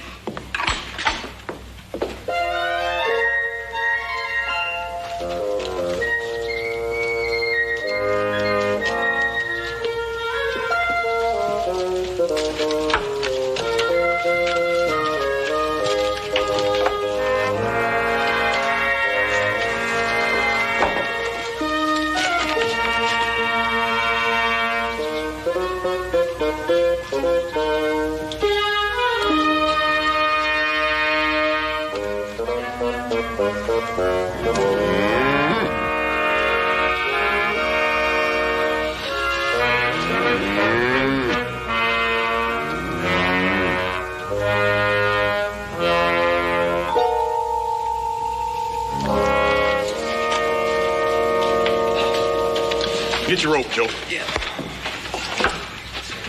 Hello. Hey, Paul, he's gone. You thinking what I'm thinking? Higgins. And Danny heard that off at $500. I'll go with you, Hoss.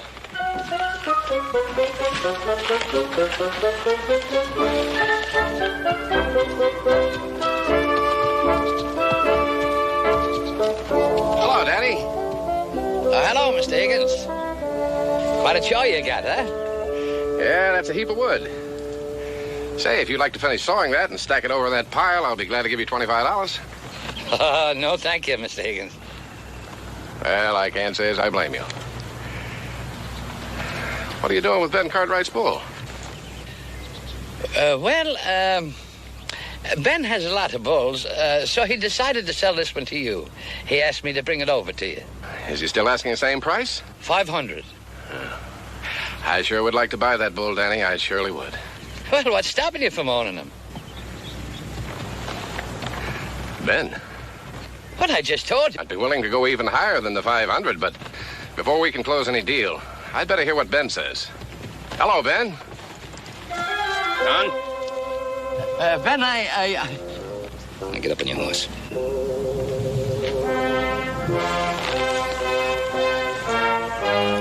So long, John. So long, Ben.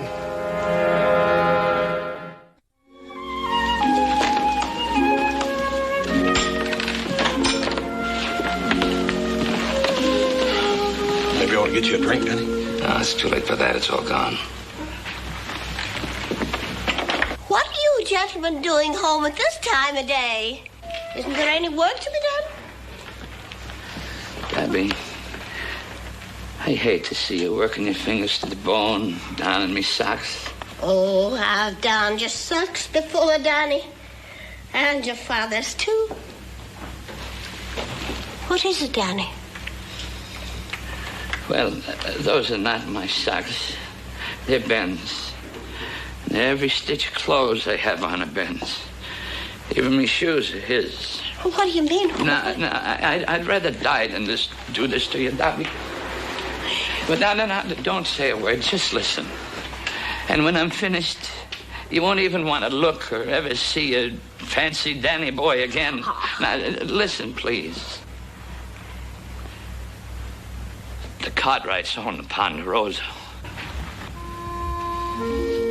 I don't own anything, and I never did. I was in jail when you arrived.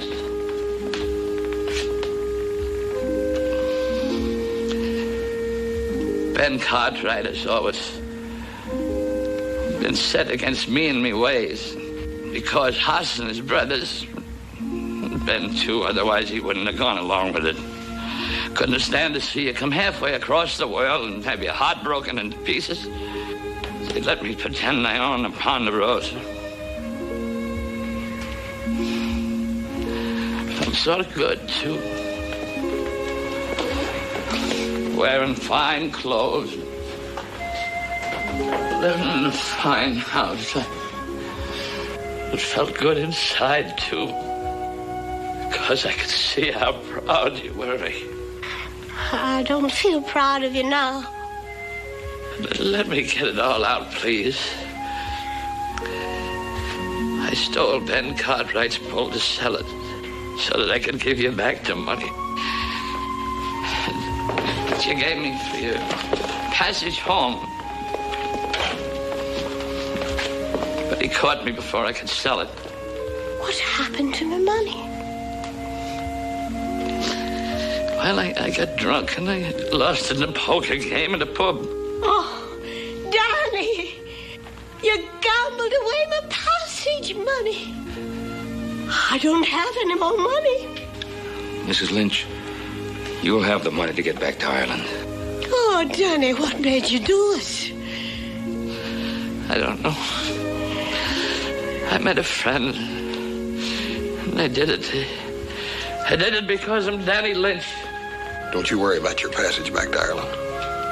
Paul give it to you.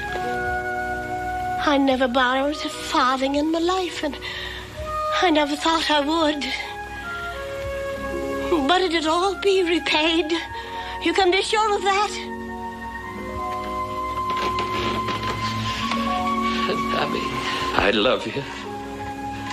And I'm sorry I hurt you so. Goodbye, Abby.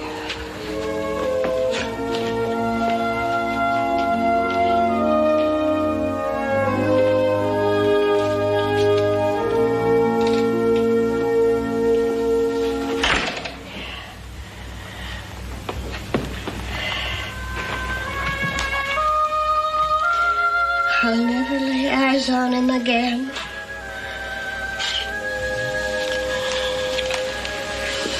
Sure you will, Miss Lynch. He'll come back. No, he won't. He's too ashamed. I've seen my son for the last time.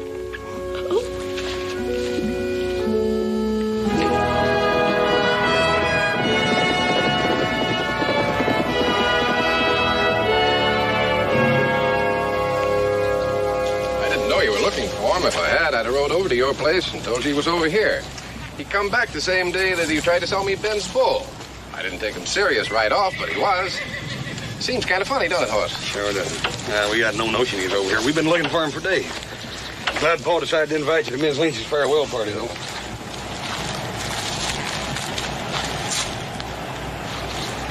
You mean he chopped all that by himself? Yes, sirree. He's done a real fine job, Hoss. Why, I've got enough wood to last me all winter. Hello, Hoss.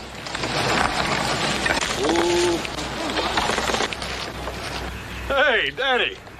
Oh, John's been telling me how hard you've been working. He sure wasn't lying. Hoss, how's me, Darby? She's just fine, Danny. As a matter of fact, she's going back to Ireland. We're having a little farewell party for her tonight. I know she'd appreciate it a great deal if you could be there. Well, the next time I see Darby, I'll have the money for her fare back to Ireland in my pocket, or I won't see her at all. Mr. Higgins, that's the last of the wood. May I have me money, please? Well, sure, Danny, but there's a lot of other work you can do around here. Just me money, please. Mr. Higgins, I wonder if you'd trust me enough to lend me a horse to ride into town. Sure, I guess so, Danny. Well, thanks, Mr. Higgins. Thanks for everything. Hey, Danny, wait a minute. Danny, what you gonna be doing in town? What do you think Danny Lynch would be doing in town?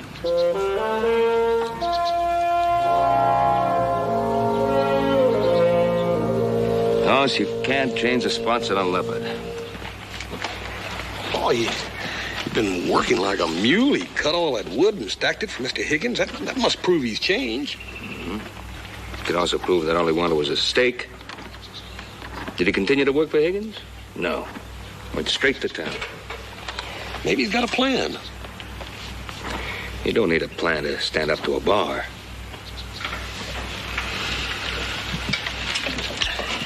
Well, anyhow, I'm gonna have to ride in town and find out. I just couldn't face that poor Miss Lynch if Danny don't show up for that party. Yeah, she's in there now, preparing for that party. Just as excited as the first day she got here.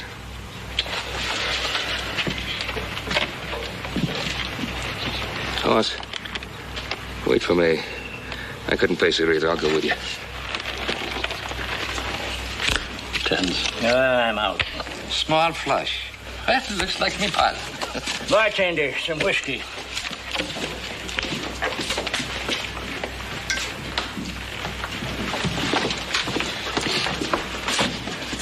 I told you we'd be too late. Yeah, looks like. Cards are sure smiling on you today, Danny. Here, let's celebrate. I don't need that. I am not drinking. Furthermore, you can remove it from me presents. Well, let's ante up.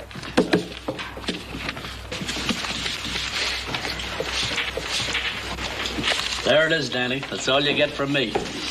I'm through. Well, you called. I got 3 of the tiniest ones in the deck. They may be tiny, but they're big enough for aces up. Danny, come on now, Danny. You got over $250 here. Now, let's get out of here. Come on now. Do you mind if I sit in? You can sit in if you want to, but the money's leaving. No. Howie, you're broke. Now, give Mr. Wiley your seat. Oh, Danny, come on, Danny, you done broke the table. Yeah, but Mr. Wiley's holding plenty. Well, I might have known. I have no objection to two-handed poker. Do you, Mr. Lynch? Oh, none at all. You've separated me from so much of me money in the past years, I'd like to try and get some of it back. Well, let's see if you can. But we're not going to play poker. Now, here's 250. You'll put up a like amount, and I'll high card you for it. Danny.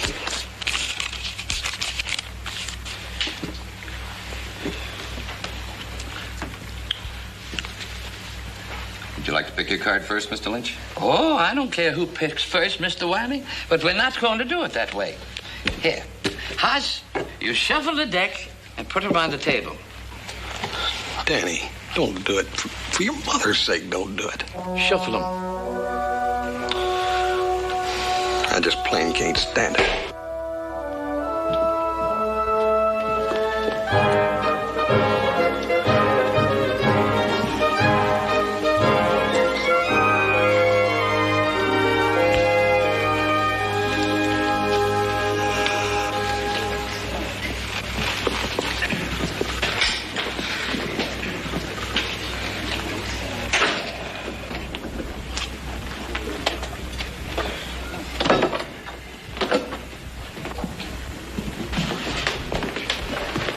I can tell by your face what happened. He wanted to play double or nothing with Wiley. If I'd have stayed there another minute, I'd have broke him in two. Why couldn't he quit when he had the 250? Because he's Danny Lynch. I better tell Mrs. Lynch that he won't be here. That poor lady, she's had so much.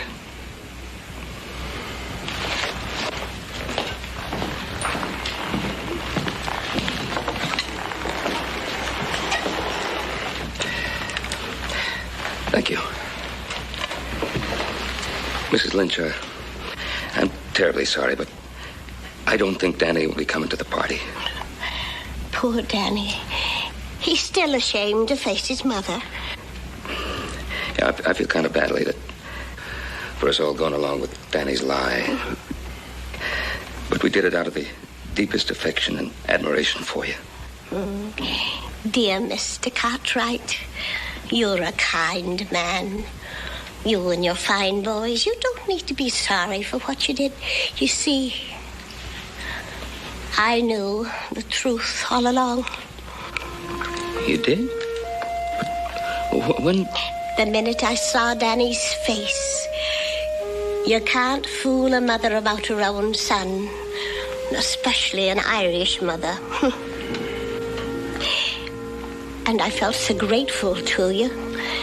That's why I kept the Ponderosa all clean and spotless out of my gratitude. And about this party. It's grand of you. But would you make my apologies to everyone? I just don't feel like a party.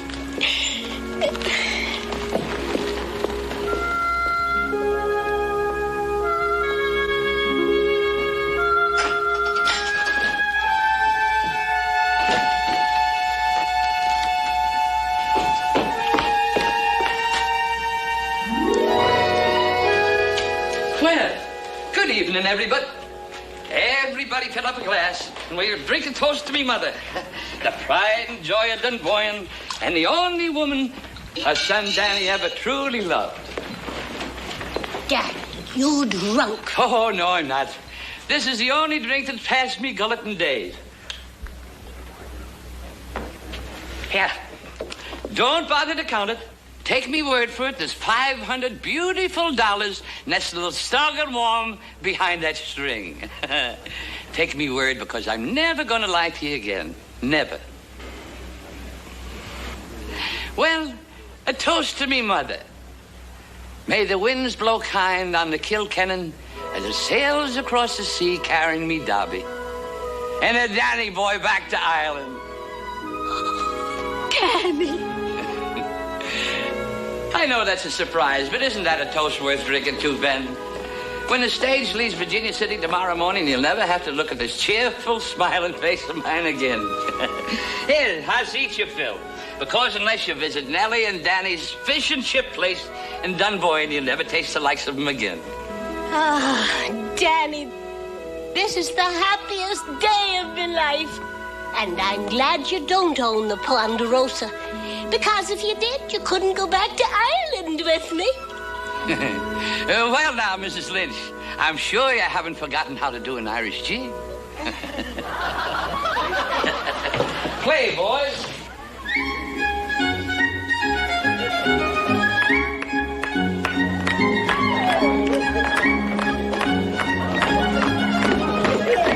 Don't make a habit of those, Hoss. You'll have to go clear to Ireland to get them. Might be worth it, Paul. Boy, it's a great party. Yeah, sure is.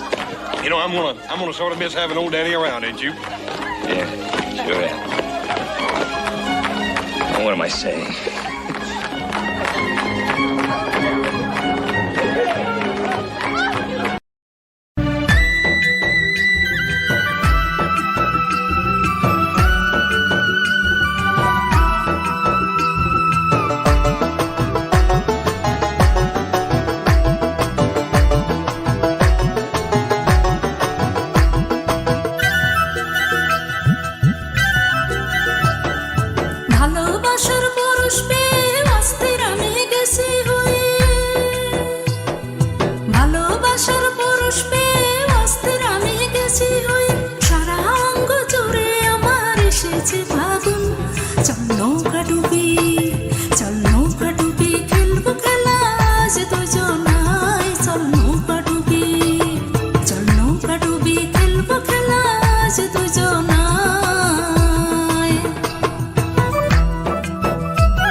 বাড়ির কাছে ভরা নদী শেষে জোয়ার জোয়ার ভাটা শেষ হলে শুকনো বালুর চর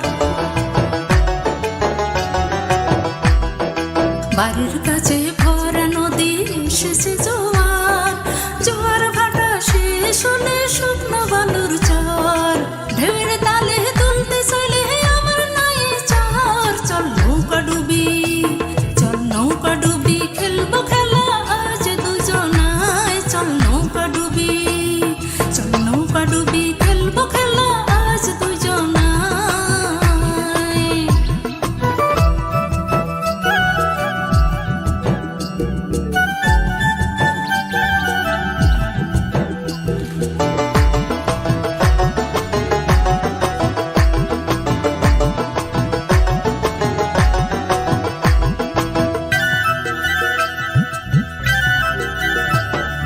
ফাগুন মাসের আগুন জ্বলা ভরা বসন্ত ঘুমিয়ে থাকা মনটা আমার বড়ই অশান্ত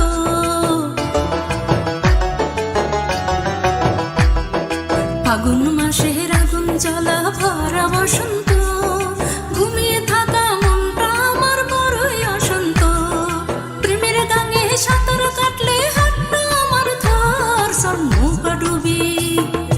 নৌকা ডুবি খেলবো খেলা আজ দুজনায় চল নৌকা ডুবি